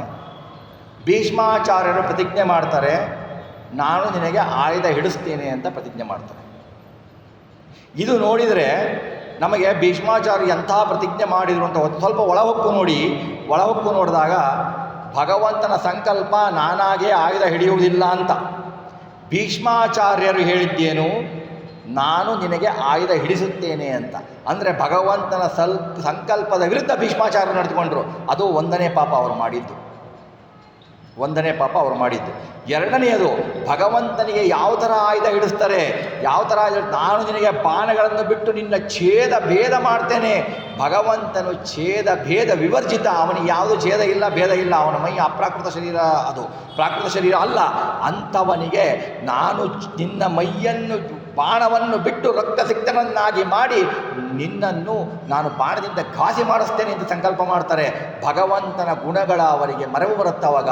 ಭಗವಂತನ ಅಪ್ರಾಕೃತ ಶರೀರ, ಅವನಿಗೆ ಛೇದ ಭೇದ ಇಲ್ಲ, ಅವನ ಮೈಯಲ್ಲಿ ನಮ್ಮ ಪ್ರಾಕೃತ ರಕ್ತಗಳಿಲ್ಲ, ಏನೂ ಇಲ್ಲ ಅನ್ನೋದು ಬರುತ್ತೆ. ಇದು ಅವನು ಮಾಡಿದ ಭೀಷ್ಮಾಚಾರ್ಯರು ಮಾಡಿದ ಎರಡನೇ ತಪ್ಪು. ಮೂರನೇ ತಪ್ಪು ಹೇಳ್ತಾರೆ, ಭಗವಂತನಿಗೆ ಆತನಿಗೆ ಬಾಣ ಬಿಟ್ಟಾಗ ಅವನಲ್ಲಿ ರಕ್ತ ಬಂದಾಗ ಭಗವಂತನಿಗೆ ಸಿಟ್ಟು ಬರುತ್ತದೆ. ಸಿಟ್ಟು ಬಂದು ಬಿಟ್ಟು ಅವನು ಚಕ್ರ ಹಿಡಿತಾನೆ ಅಂತ ಇವರು ಅಂತಾರೆ. ಭಗವಂತನಿಗೆ ಸಿಟ್ಟು ಬಂತು ಅಂದರೆ ಅದರಂಥ ಘೋರ ಪಾಪ ಇಲ್ಲ. ಕೋಪವೆಂಬುದು ತನುವಿನಲ್ಲಿ ನೆರೆಪಾಪ, ಪಾತಕದಿಂದ ನರಕದ ಕೂಪದಲ್ಲಿ ಬೀಳುವೆಲ್ಲಿ ತಪ್ಪದು ಶಾಸ್ತ್ರ ಸಿದ್ಧವಲೆ ಅಂತ ಕನಕದಾಸರು ಹೇಳ್ತಾರೆ. ಅಂತಹ ಅತ್ಯಂತ ಪಾಪ, ಅತ್ಯಂತ ದೋಷ ಕೋಪ. ಅಂತಹ ಕೋಪ ಭಗವಂತನಿಗೆ ಬರೆಸ್ತೀನಿ ಅಂತಾರಲ್ಲ ಇವರು. ಭಗವಂತನಿಗೆ ಕೋಪ ಇದೆಯಾ? ಭಗವಂತನ ಕೋಪ ಬಂದರೆ ನಾವ್ಯಾಕೆ ಅವನಿಗೆ ಪೂಜೆ ಮಾಡಬೇಕು? ಅವನ ಸಕಲ ದೋಷ ವಿವರ್ಜಿತ, ದೋಷಗಳೇ ಇಲ್ಲ, ನಿರ್ದೋಷ ಅವನು. ಅಂಥವನಿಗೆ ಕೋಪ ಬರೆಸ್ತೀನಿ ಅಂತಾರೆ. ಅಂದರೆ ಏನು? ದೋಷ ಇಲ್ಲದವನಿಗೆ ದೋಷ ಆರೋಪ ಮಾಡ್ತಾರೆ. ಇದು ಅವರು ಮಾಡಿದ ಮೂರನೇ ತಪ್ಪು. ನಾನು ಮಾಡ್ತೀನಿ ಅಂತಾರೆ, ಅದು ಮಾಡಿದ್ದು ನಾಲ್ಕನೇ ತಪ್ಪು. ಈ ತರಹ ತಪ್ಪು ಮಾಡಿದ ಭೀಷ್ಮಾಚಾರ್ಯರನ್ನು ಭಗವಂತ, ನೀನು ಈ ಥರ ಮಾಡಿದೆ, ನನ್ನ ಸಂಕಲ್ಪದ ವಿರುದ್ಧ ನೀನು ನಡೆದೆ, ಹೋಗು ನಿನಗೆ ಅನುಗ್ರಹ ಮಾಡೋದಿಲ್ಲ ಅಂತ ಹೇಳೋದಿಲ್ಲ. ಭಗವಂತನು ಅವರಿಗೆ ಪರಮಾನುಗ್ರಹ ಮಾಡ್ತಾನೆ. ಅಂತಹ ಮಹಾಕರುಣಿಯವನು. ನಾವು ಒಂದು ಸಣ್ಣ ತಪ್ಪು ಮಾಡಿದ ಮಕ್ಕಳಿಗೆ ಕ್ಷಮಿಸೋದಿಲ್ಲ, ಅಥವಾ ನಾವು ಒಂದು ತಪ್ಪು ಮಾಡಿದರೆ ಬೇರೆಯವ್ರಿಗೆ ಕ್ಷಮಿಸೋದಿಲ್ಲ. ಅಂಥದ್ದು ಇಂಥ ಅಕ್ಷಮ್ಯ ಅಪರಾಧ ಮಾಡಿದ ಅಂದರೆ ನಾವು ಇದರಲ್ಲಿ ಒಂದು ಸೂಕ್ಷ್ಮ ಎಚ್ಚರಿಕೆ ಇರಬೇಕು. ನಾವು ಭೀಷ್ಮಾಚಾರ್ಯರ ಅವನುಗಳನ್ನು ನಾವು ಎಣಿಸಲಿಕ್ಕೆ ನಾವು ಹೋಗಬಾರದು. ಯಾಕೆಂದರೆ ನಾವು ಅವರಿಗಿಂತ ಬಹಳ ನಿಕೃಷ್ಟರು. ನಾವು ಅವರ ದೋಷವನ್ನು ಎಣಿಸಿದರೆ ನಮಗೆ ಪಾಪ ಬರುತ್ತದೆ ಹೊರತು ನಮಗೆ ಪುಣ್ಯ ಬರೋದಿಲ್ಲ. ಭಗವಂತನ ಕಾರುಣ್ಯವನ್ನು ತೋರಿಸಲಿಕ್ಕೋಸ್ಕರ ಅದನ್ನು ಹೇಳಬೇಕು. ಭಗವಂತ ಅಂತಹ ಕರುಣಿ ಭೀಷ್ಮಾಚಾರ್ಯರಿಗೆ ಆ ಥರ ಅನುಗ್ರಹ ಮಾಡ್ತಾನೆ. ಹಾಗಾದರೆ ಇಲ್ಲಿ ಇನ್ನೂ ಒಂದು ಬರುತ್ತದೆ. ಭಗವಂತನು ತನ್ನ ಸಂಕಲ್ಪ ಮಾಡಿದ, ಭಕ್ತನಿಗೋಸ್ಕರ ತನ್ನ ಸಂಕಲ್ಪವನ್ನು ಮುರಿದ. ನೋಡಿ, ಈಗ ಭಗವಂತ ಒಂದು ಸಂಕಲ್ಪ ಮಾಡ್ದ, ನಾನು ಕೈಯಲ್ಲಿ ಹಿಡಿಯಲ್ಲ ಅಂತ, ಆಯುಧ ಕೈಯಲ್ಲಿ ಹಿಡಿಯ ಅಂತ ಒಂದು ಸಂಕಲ್ಪ ಮಾಡ್ದ. ಭಗವಂತ ಅವನ ಸಂಕಲ್ಪ ಅವನೇ ಮುರಿದ. ನಾಳೆ ನಾನು ಜನರನ್ನು ರಕ್ಷಿಸ್ತೀನಿ ಅಂತ ಸಂಕಲ್ಪ ಅವನು ಮುರಿಯಲ್ಲ ಅನ್ನೋದೇನು ನಮಗೆ ನಂಬಿಕೆ? ನೀವು ಹೇಳ್ಬೋದು, ಈಗ ಮುರಿದಿದ್ದ ನಿದರ್ಶನ ಇದೆಯಲ್ಲ, ನೀವು ನಿನ್ನೆ ಹೇಗೆ ನಂಬಬೇಕು ಭಗವಂತನ ನಾವು? ಅಂದರೆ ಭೀಷ್ಮಾಚಾರ್ಯರ ಒಳಗೆ ನಿಂತು ಬಿಟ್ಟು ತಾನೇ ಸಂಕಲ್ಪವನ್ನು ಮಾಡಿಸಿದ, ತಾನೇ ಭೀಷ್ಮಾಚಾರ್ಯರ ಹತ್ರ ನುಡಿಸಿದ, ತಾನು ತನ್ನ ಸಂಕಲ್ಪ ಮುರಿದ ಹಾಗೆ ತೋರಿಸಿದ. ತನ್ನ ಸಂಕಲ್ಪ ಮುರಿಲಿಲ್ಲ. ಯಾಕೆ ಅಂತಂದರೆ ಅವನು ಹೇಳಿದ್ದು ನಾನಾಗೆ ಆಯುಧ ಹಿಡಿಯುವುದಿಲ್ಲ ಅಂತ. ಭೀಷ್ಮಾಚಾರ್ಯರು ಬಾಣಗಳನ್ನು ಬಿಟ್ಟರು, ಕೃಷ್ಣನನ್ನು ಘಾಸಿಗೊಳಿಸಿದೆ ಅಂತ ಭ್ರಮೆಗೊಳಗಾದರು. ಆ ರಕ್ತವನ್ನು, ಕೃತಕ ರಕ್ತವನ್ನು ಸುಟ್ಟಿಸಿ ತೋರಿಸಿದ ಕೃಷ್ಣ. ಆವಾಗ ಭೀಷ್ಮಾಚಾರ್ಯರು ನಿನ್ನ ಬಾಣಗಳಿಂದ ನನಗೆ ಘಾಸಿ ಮಾಡಲು ಆಗುವುದಿಲ್ಲ, ನಾನು ಸೋತೆ ಭಗವಂತ ಅಂತ ಶರಣಾಗತನಾದಾಗ ಚಕ್ರ ಹಿಡಿದರು. ಅವನು ಚಕ್ರ ಹಿಡಿದರು. ಯಾಕೆ ಚಕ್ರ ಹಿಡಿದರು? ನಾನಾಗೇ ಚಕ್ರ ಹಿಡಿದಿಲ್ಲ, ನಿನಗೋಸ್ಕರ, ನಿನ್ನ ಅನುಗ್ರಹಕ್ಕೋಸ್ಕರ, ನಿನ್ನ ಪ್ರತಿಜ್ಞೆಯನ್ನು ಉಳಿಸುವುದಕ್ಕೋಸ್ಕರ ನಾನು ಚಕ್ರ ಹಿಡಿದೆ. ನಾನು ಭಗವಂತನು ಭಕ್ತರಿಗೆ ಬಹಳ ಅನುಗ್ರಹ ಮಾಡ್ತಾನೆ ಅನ್ನೋದಕ್ಕೋಸ್ಕರ ಚಕ್ರ ಹಿಡಿದೆ. ನನ್ನ ಸಂಕಲ್ಪವೂ ಇತ್ತು, ನಿನ್ನ ಸಂಕಲ್ಪವೂ ಇದೆ. ನಾನು ಸತ್ಯ ಸಂಕಲ್ಪ, ನನ್ನ ಸಂಕಲ್ಪಕ್ಕೂ ಚ್ಯುತಿ ಬರಲಿಲ್ಲ. ಭಕ್ತರ ಪ್ರತಿಜ್ಞೆಯನ್ನು ಉಳಿಸ್ತೇನೆ ಅನ್ನೋದಕ್ಕೂ ನಮಗೆ ಚ್ಯುತಿ ಬರಲಿಲ್ಲ. ನಿನ್ನ ಅಪರಾಧಗಳನ್ನು ಮನ್ನಿಸಿದ್ದೇನೆ ಅಂತ ಅವನಿಗೆ ಕರುಣಾ ಸಮುದ್ರ ಹರಿ ಅವನಿಗೆ ಅತ್ಯಂತ ಕರುಣೆಯನ್ನು ತೋರಿ ಮಹಾಗತಿಯನ್ನು ನೀಡಿದ. ಅಂತಹ ಭೀಷ್ಮಾಚಾರ್ಯರಿಂದ ಸ್ತುತಿಸಲ್ಪಟ್ಟ ಭಗವಂತ ದಿವೌಕಸರೊಡನೆ ತಿರುಗುವ ಮನೆಗಳಲ್ಲಿ, ದಿವ್ ಅಂದರೆ ಸ್ವರ್ಗ, ಔಕಸ ಅಂದರೆ ಮನೆ, ಔಕಸ ಅಂದರೆ ಮನೆ, ಸ್ವರ್ಗವನ್ನೇ ಮನೆಯನ್ನಾಗಿ ಮಾಡಿಕೊಂಡ ದೇವತೆಗಳು ಮನೆಗಳಲ್ಲಿ ದಿವೌಕಸರೊಡನೆ ಅಂದರೆ ಆ ತತ್ವಾಭಿಮಾನ ದೇವತೆಗಳ ಒಳಗಡೆಗೆ, ಎಲ್ಲ ದೇವತೆಗಳ ಒಳ ಸಮೂಹದಲ್ಲಿ ಮನೆಗಳಲ್ಲಿ ತಿರುಗ್ತಾನೆ. ಅಂದರೆ ನಮ್ಮ 4 ಮನೆಗಳಲ್ಲೂ ತಿರುಗ್ತಾನೆ, ಮನೆಗಳಲ್ಲೂ ತಿರುಗ್ತಾನೆ, ಜಗವ್ಯಾಪಿ ತಿರುಗ್ತಾನೆ. ಅವನು ತಿರುಗ್ತಾನೆ ಅನ್ನೋದು ನಮಗೆ ಹೆಂಗೆ ಗೊತ್ತಾಗತ್ತೆ?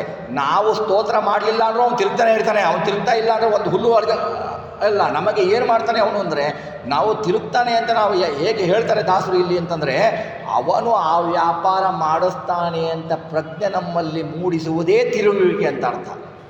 ನಮಗೆ ನಾವು ಸ್ತೋತ್ರ ಮಾಡಲಿ ಬಿಡಲಿ, ಆ ವ್ಯಾಪಾರ ಅವನು ಮಾಡ್ತಾನೆ ಇರ್ತಾನೆ. ಅವನಿಗೇನು ಪ್ರಯೋಜನ ಇಲ್ಲ, ಅದರಲ್ಲಿ ಅವನಿಗೇನು ಪ್ರಯೋಜನ ಇಲ್ಲ. ನಮಗೆ ತಿರುಗುತ್ತಾನೆ ಅನಿಸೋದು ಯಾಕೆ ಅಂತ, ಅವನ ಅನುಗ್ರಹ ಯಾಕೆ ಅಂತಂದರೆ, ನಮ್ಮ 4 ಮನೆಗಳಲ್ಲಿ ಅವನು ತಿರುಗ್ತಾನೆ ಅಂತ ವ್ಯಾಪಾರ, ಇಂದ್ರಿಯ ದ್ವಾರ ವ್ಯಾಪಾರ ಮಾಡಿಸ್ತಾನೆ ಅನ್ನೋದು ನಮಗೆ ತಿಳುವಳಿಕೆ ಕೊಡ್ತಾನಲ್ಲ, ಅದೇ ಭಗವಂತ ನಮ್ಮ ಮನೆಗಳಲ್ಲಿ ತಿರುಗುತ್ತಾನೆ ಅಂತ ನಾವು ಚಿಂತನೆ ಮಾಡಬೇಕು. ಇದು ದಾಸರು ಅತ್ಯುತ್ತಮವಾಗಿ ಇದರಲ್ಲಿ ತಿಳಿಸಿದ್ದಾರೆ. ಇದು ಒಳ ಅರ್ಥ ಆಗತ್ತೆ. ಈ ರೀತಿ ನಾವು ಭಗವಂತನನ್ನು ಸ್ತೋತ್ರ ಮಾಡಿದರೆ ನಮ್ಮ ಮನೆಗಳಲ್ಲೂ ಭಗವಂತ ತಿರುಗ್ತಾನೆ ಅನ್ನೋದು ಒಂದು ಮುಖ್ಯ ಅರ್ಥ. ಮುಂದೆ ಹೇಳ್ತಾರೆ, ಮಲಗಿ ಪರಮಾದರದಿ ಪಾಡಲು ಕುಳಿತು ಕೇಳುವ, ಕುಳಿತು ಪಾಡಲು ನಿಲುವ, ನಿಂತರೆ ನಲಿವ ನಲಿದರೆ ಒಲಿವೆ ನಿಮಗೆಂಬ ಸುಲಭನೋ ಹರಿ. ತನ್ನವರನು ಅರೆಗಳಿಗೆ ಬಿಟ್ಟಗಲನು, ರಮಾಧವನನು ಒಲಿಸಲರಿಯದೆ ಪಾಮರರು ಬಳಲುವರು ಭವದೊಳಗೆ. ಮಲಗಿ ಪರಮಾದರದಿ ಪಾಡಲು ಕುಳಿತು ಕೇಳುವ, ನಾವು ಆದರದಿಂದ ಭಕ್ತಿಯಿಂದ ಭಗವಂತನನ್ನು ಮಲಗಿ ಧ್ಯಾನಿಸಿದರೆ ಅವನು ಕುಳಿತು ಕೇಳ್ತಾನೆ. ನಾವು ಕುಳಿತು ಪಾಡಲು ನಿಂತು ಕೇಳ್ತಾನೆ. ನಾವು ನಿಂತರೆ ಅವನು ನಲಿತಾನೆ, ನಲಿದರೆ ಒಲಿತಾನೆ. ಸುಲಭ ಹರಿ ತನ್ನವರನ್ನು ಅರೆಗಳಿಗೆ ಬಿಟ್ಟಗಲನು. ತನ್ನವರನ್ನು ಒಂದು ಅಡಿಗಳಿಗೆ ಬಿಟ್ಟಗಲಲ್ಲ, ರಮಾಧವನನ್ನು ಒಲಿಸಲರಿಯದೆ ಪಾಮರರು ಬಳಲುವರು ಭವದೊಳಗೆ. ಇಲ್ಲಿ ಇದು ಮೇಲಿನ ಅರ್ಥ. ಸ್ವಲ್ಪ ಒಳಗಡೆ ಹೋದರೆ ಇದಕ್ಕೆ ಸುಮಾರು ಅರ್ಥಗಳಿದ್ದಾವೆ. ಮಲಗಿ ಪರಮಾದರದಿ ಪಾಡಲು ಒಂದು ಉದಾಹರಣೆ ಕೊಡೋಣ ಅಂದರೆ, ಮಲಗಿ ಪರಮಾದರದಿ ಪಾಡಲು ಅಂದರೆ ಶರಶೈಯಲ್ಲಿ ಭೀಷ್ಮಾಚಾರ್ಯರು ಮಲಗಿರ್ತಾರೆ. ಅವರು ಅತೀವ ನೋವಿನಲ್ಲಿಯೂ ಭಗವಂತನ ಬಗ್ಗೆ ಚಿಂತನೆಯನ್ನು ಮಾಡ್ತಾ ಪರಮ ಆದರದಿಂದ ಭಗವಂತನನ್ನು ಹಾಡ್ತಾ ಇರ್ತಾರೆ. ಅವನ ವ್ಯಾಪಾರವನ್ನು ಚಿಂತಿಸ್ತಾ ಇರ್ತಾರೆ. ಭಗವಂತ ಕುಳಿತು ಕೇಳ್ತಾನೆ. ಇದು ಒಂದು. ಆಮೇಲೆ ಕುಳಿತು ಪಾಡಲು ನಿಲ್ಲುವ. ಪ್ರಹ್ಲಾದ ರಾಜ ಕುಳಿತು ಭಗವಂತನ ಬಗ್ಗೆ ಧ್ಯಾನ ಮಾಡ್ತಾ ಇರ್ತಾನೆ, ಹಾಡ್ತಾ ಇರ್ತಾನೆ. ಭಗವಂತ ನಿಂತು ಕೇಳ್ತಾನೆ. ಆಮೇಲೆ ನಿಂತರೆ ನಲಿವ. ಧ್ರುವರಾಜ ಭಗವಂತನನ್ನು ಕಾಣಲು ಘನಘೋರ ತಪಸ್ಸನ್ನು ನಿಂತುಕೊಂಡು ಮಾಡ್ತಾನೆ. ಭಗವಂತ ಅವನಿಗೆ ಒಲಿತಾನೆ. ಒಲಿದರೆ ಆಮೇಲೆ ಏನಾಯಿತು, ನಲಿದರೆ ಒಲಿವ. ಅವನು ಭಗವಂತ ನರ್ತನ ಮಾಡ್ತಾನೆ, ನಲಿದರೆ ಒಲಿವ. ನಾರದರು ಭಗವಂತನ ಮಹಿಮೆಯನ್ನು ಹೊಗಳುತ್ತಾ ನರ್ತನ ಮಾಡ್ತಾ ಹೋಗ್ತಾ ಇರ್ತಾರೆ. ಅಂಥವನಿಗೆ ಸಾಕ್ಷಾತ್ಕಾರ ಕೊಡ್ತಾರೆ, ಒಲಿತಾನೆ ಭಗವಂತ ಅಂತ. ಇದು ಒಂದು ಅರ್ಥ. ಆಮೇಲೆ ಇದನ್ನೇ ಬೃಹನ್ ನಾರದೀಯ ಪುರಾಣದಲ್ಲಿ ಹೇಳ್ತಾರೆ, ಏಕಾದಶಿ ಮಹಾತ್ಮನಲ್ಲಿ ಹೇಳ್ತಾರೆ. ಏನು ಹೇಳ್ತಾರೆ ಅಂದರೆ, ಯಸ್ವಾಭಿತತ್ವಾತು ಶಯನೇ ಹರಿಂ ಚಿತ್ತಯತೆ ನರಃ ಸ ಹರಿಕೀರ್ತನಂ ತಸ್ಯ ಸಂತಿಷ್ಠನ್ ಶೃಣತೆ ಮುದಾ ಯತ್ತಿಷ್ಠನ್ ಕೀರ್ತಯೇ ದೇವಂ ಭಕ್ತ್ಯಾ ಯುಕ್ತೋ ನರೋತ್ತಮಃ ಸ್ವಯಮತ್ಥಾಯ ದೇವೇಶೋ ಭಕ್ತಸ್ಯ ಶೃಣತೆ ಸ್ತವಂ ಯಸ್ಯ ಮುತ್ಥಾಯ ಮತಿಮಾನ್ ಜಗದಾಧರಮೀಶ್ವರಂ ಕೀರ್ತಯೇ ದ್ವಿಧೈ ಗೀತೈಃ ಮಹಾಭಕ್ತಿ ಸಮನ್ವಿತೈಃ ಸ ಹರಿಃ ಶೃಣತೆ ಸ್ತೋತ್ರಂ ನೃತ್ಯಮಾನೆ ಹರ್ಷಿತಃ ಯಪ್ಪುಮಾನ್ ನೃತ್ಯಮಾನಸ್ಸಾನ್ ವಿಲಜ್ಜೋ ಹೀಯತೆ ಯದಿ ಸಹರಿ ಪರಮಪ್ರೀತೋ ಪ್ರತ್ಯಕ್ಷೋ ಭವತಿ ಧ್ರುವಮಿತಿ ಅಂತ ನಾರದ ಪುರಾಣದಲ್ಲಿ ಏಕಾದಶಿ ಮಹಾತ್ಮೆಯನ್ನು ಹೇಳ್ತಾರೆ. ನೋಡಿ, ಏಕಾದಶಿ ಮಾಡ್ತಾ ಇರ್ತಾರೆ, ಭಾಳ ಸುಸ್ತಾಗಿಬಿಟ್ಟಿರ್ತಾರೆ, ನಿರಾಹಾರ ಮಾಡ್ತಾ ಇರ್ತಾರೆ, ಅವರಿಗೆ ಶಕ್ತಿ ಇರುವುದಿಲ್ಲ. ಅಂಥವರು ಮಲಗಿಕೊಂಡು ಭಗವಂತನ ವ್ಯಾಪಾರವನ್ನು ಚಿಂತಿಸಿದರೆ ಭಗವಂತ ಕುಳಿತು ಕೇಳ್ತಾನೆ. ಹೌದಪ್ಪ, ಕಷ್ಟಪಟ್ವಿ, ಮಲಗಿದ್ವಿ, ಏಕಾದಶಿ ಉಪವಾಸ ಮಾಡಿದ್ದೆ, ಶಕ್ತಿ ಇಲ್ಲ, ಅವರಿಗೆ ಕುಳಿತು ಭಗವಂತ ಅನುಗ್ರಹ ಮಾಡ್ತಾನೆ. ಇಲ್ಲ, ಸ್ವಲ್ಪ ಶಕ್ತಿ ಇದೆ ನನಗೆ, ಕುಳಿತುಕೊಳ್ತೀನಿ, ಏಕಾದಶಿ ನಿರಾಹಾರ ಮಾಡಿರೋ ಪರವಾಗಿಲ್ಲ, ಕುಳಿತುಕೊಳ್ತೀನಿ ಅಂತ ಕುಳಿತುಕೊಂಡು ಭಗವಂತನ ಧ್ಯಾನ ಮಾಡಿದರೆ ಭಗವಂತನು ನಿಂತು ಕೇಳ್ತಾನೆ. ನಿಂತು ಕೇಳ್ತಾನೆ ಅಂದರೆ ಅವನ ಬಗ್ಗೆ ಹೆಚ್ಚಿನ ಶ್ರದ್ಧೆ ಕೊಡ್ತಾನೆ ಅಂತ. ಆಮೇಲೆ ಇನ್ನೂ ಶಕ್ತಿ ಇದೆ ನನಗೆ, ಭಗವಂತನ ಬಗ್ಗೆ ನಾನು ಚಿಂತನೆ ಮಾಡ್ತೀನಿ, ನಿಂತು ಚಿಂತನೆ ಮಾಡ್ತೀನಿ, ಧ್ಯಾನ ಮಾಡ್ತೀನಿ, ಭಗವಂತನ ಬಗ್ಗೆ ಏಕಾದಶಿ ನನಗೆ ಶಕ್ತಿ ಇದೆ, ಭಗವಂತ ಕೊಟ್ಟಿದ್ದಾನೆ ಅಂತ ಮಾಡಿದರೆ ಭಗವಂತ ನಿಂತರೆ ನಲಿವ. ನೀವು ನಿಂತರೆ ಭಗವಂತ ನರ್ತನ ಮಾಡ್ತಾನೆ. ನೀವು ನಿಂತರೆ ಭಗವಂತ ನರ್ತನೆ ಮಾಡ್ತಾನೆ. ನಿಂತರೆ ಅಂದರೆ ನೀವು ಭಗವಂತನ ಮಹಿಮೆಗಳನ್ನು, ಅವನು ಮಾಡುವ ವ್ಯಾಪಾರಗಳನ್ನು ಧ್ಯಾನಿಸಿಕೊಂಡು ನಿಂತ ಸ್ತೋತ್ರ ಮಾಡಿದರೆ ಭಗವಂತ ಆ ಸ್ತೋತ್ರದ ಮೂಲಕ ಆಯಾ ವರ್ಣಗಳ ಮೂಲಕ ಭಗವಂತ ನರ್ತನ ಮಾಡ್ತಾನೆ. ಅಂದರೆ ಭಗವಂತನ ಆಯಾ ರೂಪಗಳ ಚಿಂತನೆಯನ್ನು ನಮ್ಮಲ್ಲಿ ಕೊಡ್ತಾನೆ. ಅದೇ ಭಗವಂತ ನರ್ತನ ಮಾಡೋದು ಅಂತ ಅರ್ಥ. ಆಮೇಲೆ ಹಾಗೆ ಮಾಡ್ತಾ ಬಂದರೆ ನಲಿದರೆ ಒಲಿವ. ನಲಿದರೆ ಏನು ಮಾಡ್ತಾನೆ? ಭಗವಂತ ಪ್ರತ್ಯಕ್ಷನಾಗ್ತಾನೆ ಅಂತ ಇದು ಏಕಾದಶಿ ನಾರದ ಪುರಾಣದಲ್ಲಿ ಏಕಾದಶಿ ಮಹಾತ್ಮೆಯಲ್ಲಿ ಹೇಳ್ತಾರೆ. ಆಮೇಲೆ ನಮ್ಮಲ್ಲಿ ಇನ್ನೂ ಒಂದು ಅರ್ಥ ತಗೊಳ್ಬೋದು ಇದರಲ್ಲಿ. ಮಲಗಿ ಪರಮಾದರದಿ ಪಾಡಲು ಕುಳಿತು ಕೇಳುವ. ನೋಡಿ, ಪರಮಾತ್ಮ ಬಿಂಬ, ನಾವು ಪ್ರತಿಬಿಂಬ. ಮಲಗಿ ಪರಮಾದರದಿ ಪಾಡಲು ಅಂದರೆ ನಮ್ಮ ಇಂದ್ರಿಯಗಳ ಹತೋಟಿ ನಮ್ಮಲ್ಲಿಲ್ಲ. ಇಂದ್ರಿಯಗಳು ಎಲ್ಲೋ ಹೋಗ್ತಾನೆ ಇದ್ದಾವೆ, ಎಲ್ಲೋ ಹೋಗ್ತಾನೆ ಇದ್ದಾವೆ. ಇಂದ್ರಿಯಗಳ ಹತೋಟಿ ನಮ್ಮಲ್ಲಿಲ್ಲ ಅಂದರೆ ಭಗವಂತ ಅವನ ರೂಪವನ್ನು ಪ್ರಕಟಿಸದೆ ನಮ್ಮಲ್ಲಿ ಮಲಗಿದ್ದಾನೆ ಅಂತ. ಅವನು ಎದ್ದಿಲ್ಲ. ಇಂದ್ರಿಯಗಳ ಹತೋಟಿ ಇಲ್ಲ. ಇಂದ್ರಿಯಗಳ ಹತೋಟಿ ಇಲ್ಲದಿದ್ದರೂ ನಮ್ಮ ಏನು ಪೂರ್ವಿಕರ ಪುಣ್ಯವೋ, ನಮ್ಮ ಯಾವ ಜನ್ಮದ ಪುಣ್ಯವೋ, ಯಾವ ಗುರುಗಳ ಫಲವೋ ಭಗವಂತ ಕರುಣೆಯಿಂದ ನಮಗೆ ಸ್ವಲ್ಪ ಭಗವಂತನ ಸ್ತುತಿಯನ್ನು ಕೊಡ್ತಾನೆ. ನಾವು ಹಾಗೆ ಸ್ತುತಿಯನ್ನು ಮಾಡಿದರೆ ಭಗವಂತ, ನಾವು ಇಂದ್ರಿಯಗಳನ್ನು ಸ್ವಲ್ಪ ಹತೋಟಿಯಲ್ಲಿ ತಂದುಕೊಂಡ್ರೆ ಆವಾಗ ಏನು ಮಾಡ್ತಾನೆ, ಭಗವಂತನನ್ನು ನಾವು ಧ್ಯಾನ ಮಾಡಿ ನಿಂತುಕೊಂಡ್ರೆ, ಸ್ವಲ್ಪ ಹತೋಟಿ ತೊಗೊಂಡು ನಿಂತುಕೊಂಡ್ರೆ, ಏನು ಕೇಳ್ತಾರೆ, ಕುಳಿತುಕೊಂಡು ಧ್ಯಾನ ಮಾಡಿದರೆ ಏನು ಮಾಡ್ತಾನೆ, ಭಗವಂತ ನಿಂತು ಕೇಳ್ತಾನೆ. ಅಂದರೆ ಇನ್ನೂ ಸ್ವಲ್ಪ ಹೆಚ್ಚಿನ ಇಂದ್ರಿಯ ನಿಗ್ರಹವನ್ನು ನಮಗೆ ಕೊಡ್ತಾನೆ. ಅವನು ನಿಂತು ಮಾಡಿಸ್ತಾನೆ ಅಂದರೆ ಜ್ಞಾನ ಕೊಡ್ತಾನೆ ಅಂತ ಅರ್ಥ. ಆಮೇಲೆ ಎಲ್ಲ ಇಂದ್ರಿಯಗಳನ್ನು ಭಗವಂತನ ಕರುಣಿಗಿಂದಲೇ ನಾವು ನಿಗ್ರಹಿಸಿ ಅಚಲನಾಗಿ ಧ್ಯಾನ ಮಾಡಿದರೆ ಆವಾಗ ಇಂದ್ರಿಯಗಳ ಹತೋಟಿ ನಮ್ಮಲ್ಲಿ ಬರುತ್ತೆ. ಆ ಹತೋಟಿಯನ್ನು ಭಗವಂತ ಕರುಣೆಯಿಂದ ಕೊಡ್ತಾನೆ. ನೀನೇ ಕೊಟ್ಟಿಯಪ್ಪ ಇಂದ್ರಿಯಗಳ ಹತೋಟಿಯನ್ನು, ನೀನು ಕರುಣ ಅಂತ ಅವನಿಗೆ ನಾವು ಅವನ ವ್ಯಾಪಾರವನ್ನು ಚಿಂತಿಸಿ ಧ್ಯಾನವನ್ನು ಮಾಡಿದರೆ ನಿಂತರೆ ನಲಿವ ಅಂದರೆ ನಮ್ಮ ಇಂದ್ರಿಯಗಳ ದ್ವಾರ ವ್ಯಾಪಾರ ಮಾಡ್ತಾನಲ್ಲ ಭಗವಂತ, ನಮ್ಮ ಕರುಣೆಗೆ, ನಮ್ಮ ತೊದಲು ನುಡಿಗೆ ಒಳಗೊದ್ದು ಭಗವಂತ ನರ್ತನ ಮಾಡ್ತಾನೆ ಅಂದರೆ ಅವನ ಆಯಾ ರೂಪಗಳನ್ನು ನಮ್ಮಲ್ಲಿ ಪ್ರಕಟ ಮಾಡ್ತಾನೆ. ನಲಿದರೆ ಒಲಿವ. ಆವಾಗ ಎಲ್ಲ ಇಂದ್ರಿಯಗಳನ್ನು ಭಗವಂತನೇ ನಿಂತು ವ್ಯಾಪಾರ ಮಾಡಿ ನಾವು ನಲಿದರೆ ಅಂದರೆ, ನರ್ತಿಸಿದರೆ ಅಂದರೆ, ಅದಕ್ಕೆ ದಾಸರು ಹೇಳ್ತಾರೆ, ಪುರಂದರದಾಸರು ಹೇಳ್ತಾರೆ, ಗೆಜ್ಜೆ ಕಾಲ್ ಕಟ್ಟೀರೆಂಬೋ ಕಾಗದ ಬಂದಿದೆ, ಲಜ್ಜೆ ಬಿಟ್ಟು ಕೂಣೀರೆಂಬೋ ಕಾಗದ ಬಂದಿದೆ, ಹೆಜ್ಜೆ ಹೆಜ್ಜೆಗೆ ಹರಿಯನ್ನಿರೆಂಬೋ ಕಾಗದ ಬಂದಿದೆ, ನಮ್ಮ ಕಮಲನಾಭನು ತಾನೇ ಬರೆದ ಕಾಗದ ಬಂದಿದೆ ನಮ್ಮ ಕಮಲನಾಭನದು ಅಂತ ಇವರೇ ಹೇಳ್ತಾರೆ ಕನ್ನಡದಲ್ಲಿ. ಯಾಕೆಂದರೆ ನೋಡಿ, ನಾವು ಲಜ್ಜೆ ಬಿಟ್ಟು ಭಗವಂತನನ್ನು ನಾವು ಲಜ್ಜೆ ಬಿಟ್ಟು ಸ್ತೋತ್ರ ಮಾಡಬೇಕು. ನಾವು ಈ ಕಡೆ ಯಾರೇನಂತಾರೋ ಈಗ ನಾವು ಮನೆ ಕತೆ ಮಾಡಬೇಕಾದ್ರೆ ಯಾರು ಏನಂತಾರೆ ಅಂತ ನಾವು ಯೋಚನೆ ಮಾಡಲ್ಲ. ನಾವು ಸ್ವಲ್ಪ ಜೋರ ಸ್ತೋತ್ರ ಮಾಡಿದರೆ ಯಾರು ಏನಂತಾರೋ ಏನೋ, ಇವ್ರು ಏನಂತಾರೋ ಅಂತ ಯೋಚನೆ ಮಾಡ್ತೀವಿ. ಲಜ್ಜೆ ಬಿಟ್ಟು ಭಗವಂತನ ಬಗ್ಗೆ ಕುಣಿರಿ. ಇದಕ್ಕೆ ಒಂದು ಉದಾಹರಣೆ ಭಾಳ ಚೆನ್ನಾಗಿ ಕೊಡ್ತಾರೆ. ಭವಿಷ್ಯೋತ್ತರ ಪುರಾಣದಲ್ಲಿ ಶ್ರೀನಿವಾಸ ಕಲ್ಯಾಣದಲ್ಲಿ ಹೇಳ್ತಾರೆ, ಆಕಾಶ ರಾಜ ತನ್ನ ತಮ್ಮನಾದ ತೋಂಡಮಾನನನ್ನು ಕಳಿಸ್ತಾರೆ, ಶುಕ್ರಾಚಾರ್ಯ ಹತ್ರ ಕಳಿಸ್ತಾರೆ. ಯಾಕೆ ಅಂತಂದರೆ ಭಗವಂತನನ್ನು ಶ್ರೀನಿವಾಸನನ್ನು ಮದುವೆ ಮಾಡಬೇಕು, ಮದುವೆ ಮಾಡಿಸ್ಬೇಕು ನನ್ನ ಮಗಳ ಜೊತೆಗೆ, ಅವನ ಅನುಗ್ರಹ ಬೇಕು ನನಗೆ, ಶುಕಾಚಾರ್ಯನ ಕರ್ಕೊಂಬ, ಅವನ ಅಪ್ಪಣೆ ತೊಗೊಳ್ಬೇಕು ಅಂತಂದಾಗ ತೋಂಡಮಾನ ರಾಜ ಶುಕಾಚಾರ್ಯರ ಹತ್ರ ಹೋಗ್ತಾರೆ. ಶುಕಾಚಾರ್ಯರ ಹತ್ರ ಹೋದಾಗ ಏನಾಗತ್ತೆ, ಅವರು ಧ್ಯಾನ ಮಾಡ್ತಾ ಇರ್ತಾರೆ. ಇವ್ರೇನು ಮಾಡ್ತಾರೆ, ತೋಂಡಮಾನ ರಾಜ ಏನು ಮಾಡ್ತಾರೆ, ಸುಮ್ಮನೆ ಕೂತ್ಕೊಳ್ತಾನೆ. ಒಂದು 10 ನಿಮಿಷ ಆದಮೇಲೆ ಅವರು ಶುಕ್ರಾಚಾರ್ಯರು ಹೇಳ್ತಾರೆ, ಎದ್ದು ಏನು ಬಂದಿದ್ದು ಅಂತಾರೆ. ತೋಂಡಮಾನ ರಾಜ ಹೇಳ್ತಾನೆ, ಶ್ರೀನಿವಾಸ ಅಂತಾನಷ್ಟೇ. ಶ್ರೀನಿವಾಸ ಅಂತ ಶಬ್ದ ಕೇಳಿದ ತಕ್ಷಣ ಅವ್ರೇನು ಮಾಡ್ತಾರೆ, ತಮ್ಮ ಜಪಮಣಿಯನ್ನು ಹರಿದಾಕ್ತಾರೆ, ತಮ್ಮ ಕೂತಿದ್ದ ಪೀಠವನ್ನು ಕಿತ್ತೆಸಿದ್ದಾರೆ, ಕಮಂಡಲವನ್ನು ಎದ್ದು ಬಿಸಾಕ್ತಾರೆ, ಮೂವ್ ಮಾಡ್ತಾರೆ. ಅವರು ನರ್ತನ ಮಾಡ್ಲಿಕ್ಕೆ ಸ್ಟಾರ್ಟ್ ಮಾಡಿಬಿಟ್ಟು ತೋಂಡಮಾನ ರಾಜ ಹೆದರ್ತಾನೆ. ಅವನು ಹೆದರ್ಬಿಟ್ಟು ಏನಾಯಿತು ಅನ್ಕೋತಾನೆ. ಆವಾಗ ಒಂದು 15 ನಿಮಿಷ ಮೈಮರೆತು ಅವರು ಎಲ್ಲವನ್ನೂ ಮೈಮರೆತು ನರ್ತನ ಮಾಡಿಬಿಟ್ಟು ಆಮೇಲೆ ಶುಕ್ಲಾಚಾರ್ಯ ಹೇಳ್ತಾರೆ, ಏನಪ್ಪ ಹೆದರ್ದ್ಯಾ ಅಂತ. ಇವನು ಹೆದರ್ಬಿಟ್ಟಿರ್ತಾನೆ. ಹೀಗಲ್ಲ, ನೀನು ಶ್ರೀನಿವಾಸ ಅಂತ ಹೆಸರು ಹೇಳಿದಲ್ಲ, ಭಗವಂತನ ರೂಪಗಳು ನೆನಪು ಬಂತು ಅಂದರೆ ನನಗೆ ಯಾರ ಪರಿವ್ಯೂ ಇರಲ್ಲ ಭಗವಂತನ ಭಕ್ತರಿಗೆ, ಅವರು ನರ್ತಿಸ್ತಾರೆ ಅಂತ. ಈ ರೀತಿ ಲಜ್ಜೆ ಬಿಟ್ಟು ಕೂಣೀರೆಂಬ ಅದು ಬರುವುದು ರುದ್ರದೇವರಂತಹ ಮಹಾತ್ಮರಿಗೆ, ಅಂತಹ ಜ್ಞಾನಿಗಳಿಗೆ ಭಗವಂತನ ಒಂದು ಶಬ್ದ ಸಾಕು, ಅವರಿಗೆ ಭಗವಂತನ ಒಂದು ಹೆಸರು ಸಾಕು. ಆ ಭಗವಂತನ ಒಂದು ನಾಮವೇ ಅವರ ಕಿವಿಗೆ ಬಿದ್ದರೆ ಅವರು ಎಲ್ಲವನ್ನು ಮರೆತು ಕೀರ್ತನೆಯನ್ನು ಮಾಡ್ತಾರೆ, ಅವನಲ್ಲಿ ಪರವಶರಾಗ್ತಾರೆ ಅನ್ನೋದಕ್ಕೆ ಆ ಭವಿಷ್ಯೋತ್ತರ ಪುರಾಣದಲ್ಲಿ ಶ್ರೀನಿವಾಸ ಕಲ್ಯಾಣದಲ್ಲಿ ಶುಕ್ರಾಚಾರ್ಯ ಉದಾಹರಣೆ ಆಗ್ತಾರೆ.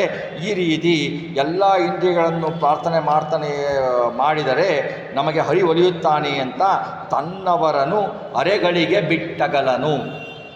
ತನ್ನವರು ಅಂದರೆ ಯಾರು? ತನ್ನವರನ್ನು ಅಂದರೆ ಭಗವಂತನು ತನ್ನ ದೇಹದಲ್ಲಿ ತನ್ನಲ್ಲಿ ಇದ್ದು ಬಿಟ್ಟು ಇಂದ್ರಿಯಾದ್ವಾರ ಸಕಲ ವ್ಯಾಪಾರಗಳನ್ನು ಮಾಡಿಸುತ್ತಾನೆ.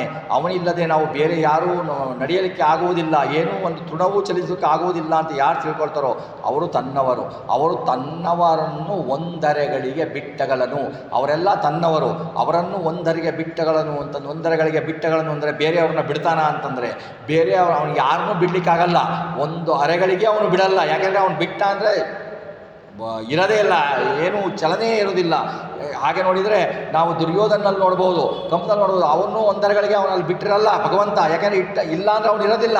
ಆದರೆ ನಾವು ದುರ್ಯೋಧನನ ಏನು ತೊಗೊಳ್ಳೋದಿಲ್ಲ, ನಾವು ಅವನ್ನ ಎಕ್ಸಾಂಪಲ್ನ ತೊಗೊಳ್ಳೋದಿಲ್ಲ, ದುರ್ಯೋಧನನ ಎಕ್ಸಾಂಪಲ್ ಉದಾಹರಣೆಯನ್ನು ತೊಗೊಳ್ಳಲ್ಲ ನಾವು. ಯಾಕೆ ಅಂದರೆ ದುರ್ಯೋಧನ ಉದಾಹರಣೆ ತೊಗೊಳ್ಳಿಕ್ಕಾಗಲ್ಲ, ಯಾಕೆಂದರೆ ಅವನು ಭಗವಂತನ ನೆನೀತಾ ಇರಲ್ಲ. ಒಂದರೆಗಳಿಗೆ ಬಿಟ್ಟಗಳನ್ನು ಅಂದರೆ ಹೀಗೆ ಯಾರು ಭಗವಂತನನ್ನು ಸ್ತುತಿಸುತ್ತಾರೋ ಅವರನ್ನು ಒಂದರೆಗಳಿಗೆಯೂ ಒಂದು ಸ್ವಲ್ಪ ಮರವು ಕೊಟ್ಟರು ಕೂಡ ಒಂದರೆಗಳಿಗೂ ಬಿಡದ ಹಾಗೆ ಅವರಲ್ಲಿ ತನ್ನ ವ್ಯಾಪಾರಗಳ ತನ್ನ ಕರ್ಮಗತ ರೂಪಗಳ ಚಿಂತನೆಯನ್ನು ಒಂದರೆಗಳಿಗೆ ಬಿಡದಂಗೆ ಅವರನ್ನು ಕೊಡ್ತಾ ಇರ್ತಾನೆ ಅಂತಂದರೆ ಒಂದರೆಗಳಿಗೆ ಬಿಟ್ಟಗಳನವರ ಅಂತ ಅರ್ಥ. ಒಂದರೆಗಳಿಗೆ ಬಿಟ್ಟಲ್ಲ ಅವ್ರನ್ನ ಅಂದರೆ ಬೇರೆಯವ್ರ ಹತ್ರ ಬಿಟ್ಟಿರ್ತಾನೆ ಅಂದರೆ ಯಾರನ್ನೂ ಅವನು ಅವನ್ನು ಬಿಟ್ಟಿರ್ಲಿಕ್ಕಿಲ್ಲ. ಅದಕ್ಕೆ ದಾಸರು ಹೇಳ್ತಾರೆ, ತೊರೆದು ಜೀವಿಸಬಹುದೇ ಹರಿ ನಿನ್ನ ಚರಣಗಳ ಅಂತ. ಯಾರ್ಯಾರನ್ನೂ ತೊರೆದು ಜೀವಿಸಬಹುದು, ನಿನ್ನ ಚರಣ ತೊರೆದು ಜೀವಿಸಬಹುದು ಅಂತ ಕನಕದಾಸರು ಹೇಳ್ತಾರೆ. ಆ ತರಹ ಅವನನ್ನು ಬಿಟ್ಟು ಯಾರೂ ಇರಲಿಕ್ಕಾಗಲ್ಲ. ಅವನು ತನ್ನವರನ್ನು ಒಂದರೆಗಳಿಗೆ ಬಿಟ್ಟಗಳ ಅಂದರೆ ತನ್ನವರಲ್ಲಿ ತನ್ನ ರೂಪದ ಕರ್ಮಗತ ರೂಪಗಳನ್ನು ವ್ಯಾಪಾರಗಳ ಆಯಾ ವ್ಯಾಪಾರಗಳ ರೂಪಗಳನ್ನು ಅವನು ಚಿಂತನೆಗಳನ್ನು ಅವನು ಅರೆಗಳಿಗೆ ಬಿಡದಂಗೆ ಅವರ ಹತ್ರ ಅವರಿಗೆ ತೋರಿಸ್ತಾನೆ. ಅದನ್ನು ಹೌದು ಅವನ ಕರುಣೆ. ತನ್ನವರನ್ನು ಹೊರಗಡೆ ರಮಾಧವನ ಅಂತಹ ರಮೆಗೆ ಒಡೆಯನಾದವನನ್ನು ಅರಿಯದೆ ಪಾಮರರು ಬಳಲುವರು ಭವದೊಳಗೆ. ಅದನ್ನು ತಿಳಿಯದಂಗೆ ಏನು ಮಾಡ್ತಾರೆ, ನಾನು ಮಾಡಿದೆ, ನಾನು ದೇವರಿಗೆ ನಮಸ್ಕಾರ ಮಾಡಿದೆ, ನಾನು ಕನಕಾಭಿಷೇಕ ಮಾಡಿಸ್ದೆ, ನಾನು ರಥೋತ್ಸವ ಮಾಡಿಸ್ದೆ, ನಾನು ಕಿರೀಟ ಹಾಕಿದೆ, ನಾನು ಆಭರಣ ತೊಡಿಸ್ದೆ, ನಾನು ಮಾಡಿದೆ ದೇವರೇ ನೀನೊಲಿ, ನಾನು ಪ್ರವಚನ ಮಾಡಿದೆ ನೀನು ಒಲಿ, ನಾನು ನಿನ್ನ ಮಹಿಮೆ ಹೇಳಿದೆ ನೀನು ಒಲಿ, ನಾನು ಕೇಳಿದೆ ನೀನು ಒಲಿ ಅಂತ ಇದರಲ್ಲೇ ನಮ್ಮ ಸಂಬಂಧ.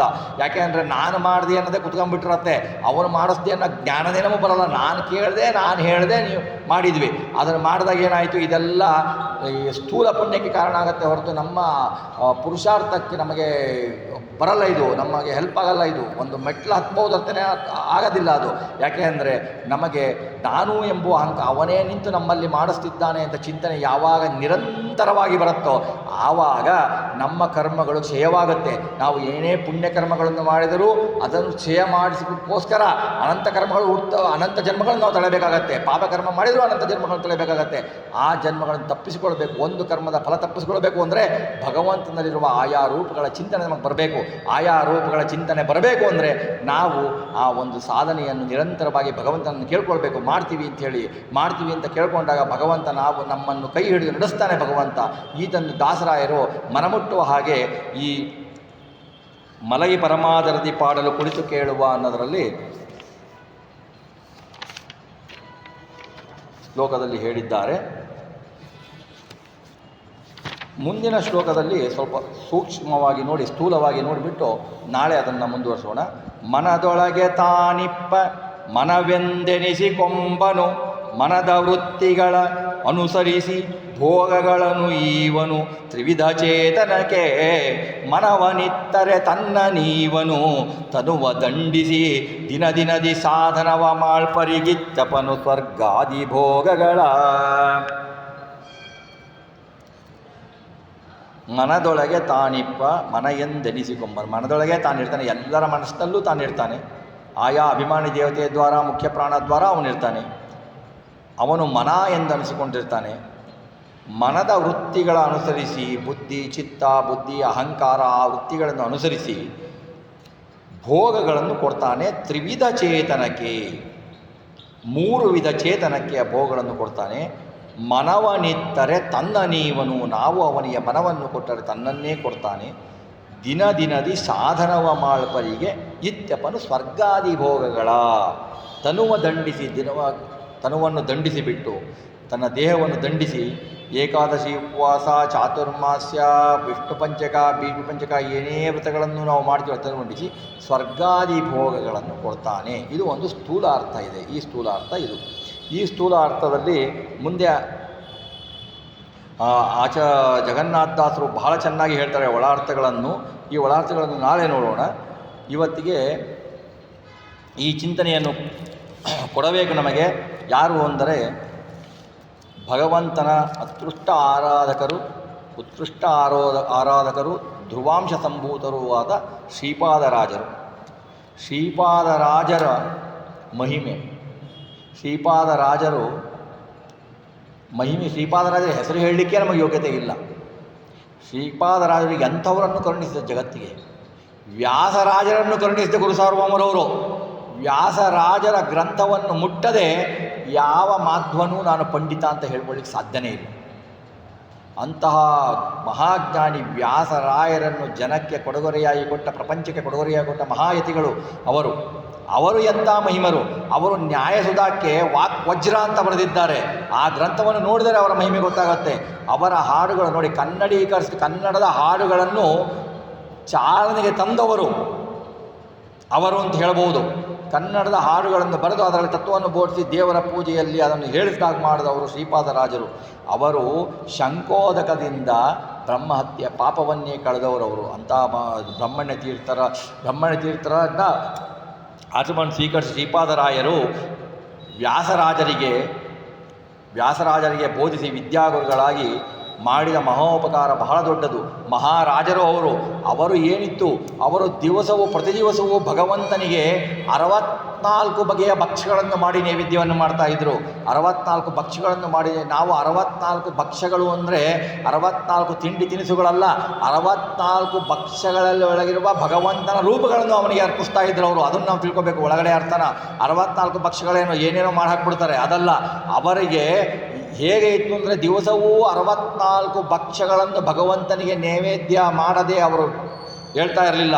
ಆ ರೀತಿಯಾಗಿದ್ದಾಗ ಅವರ ಸ್ವತ್ತನ್ನೆಲ್ಲ ಅಪಹರಿಸಿ ಒಂದು ದಿವಸ ಕಾಡಿಗೆ ಹೋದಾಗ ಅವರು ಆ ಸ್ವತ್ತನ್ನೆಲ್ಲ ಅಪಹರಿಸಿ ಏನೂ ಇಲ್ಲದೇ ಇದ್ದಾಗ ಭಗವಂತನ ಪೂಜೆ ಹೇಗೆ 64 ಭಕ್ಷ್ಯಗಳನ್ನು ಹೇಗೆ ಮಾಡ್ತಾರೆ ಅಂದರೆ ಅವರು ತಮ್ಮ ಸಂಕಲ್ಪದಿಂದ ಭಗವಂತನ ಕರುಣೆಯಿಂದ 64 ಭಕ್ಷ್ಯಗಳನ್ನು ಮಾಡಿ ಪೂರೈಸಿದರು. ಹಾಗೆ ಅಂತಹ ಶ್ರೀಪಾದರಾಜರನ್ನು ನೆನೆದರೆ ಯಾರು ಭಕ್ತಿಯಿಂದ ನೆನೆಯುತ್ತಾರೋ ಅವರಿಗೆ ಆಹಾರದ ಕೊರತೆ ಇರುವುದಿಲ್ಲ. ಆಹಾರದ ಕೊರತೆ ಎಂದರೆ ಲೌಕಿಕ ಆಹಾರದ ಕೊರತೆ ಇರುವುದಿಲ್ಲ, ಆಧ್ಯಾತ್ಮಿಕ ಆಹಾರದ ಕೊರತೆ ಇರುವುದಿಲ್ಲ. ಅವರನ್ನು ನೆನೆದರೆ ಅನ್ನದ ಕೊರತೆ ಇಲ್ಲ ಅಂತಾರೆ. ಅನ್ನ ಅಂದರೆ ಬ್ರಹ್ಮನ ಜ್ಞಾನದ ಕೊರತೆಯನ್ನೂ ಶ್ರೀಪಾದರಾಯರು ಕಳೆಯುತ್ತಾರೆ.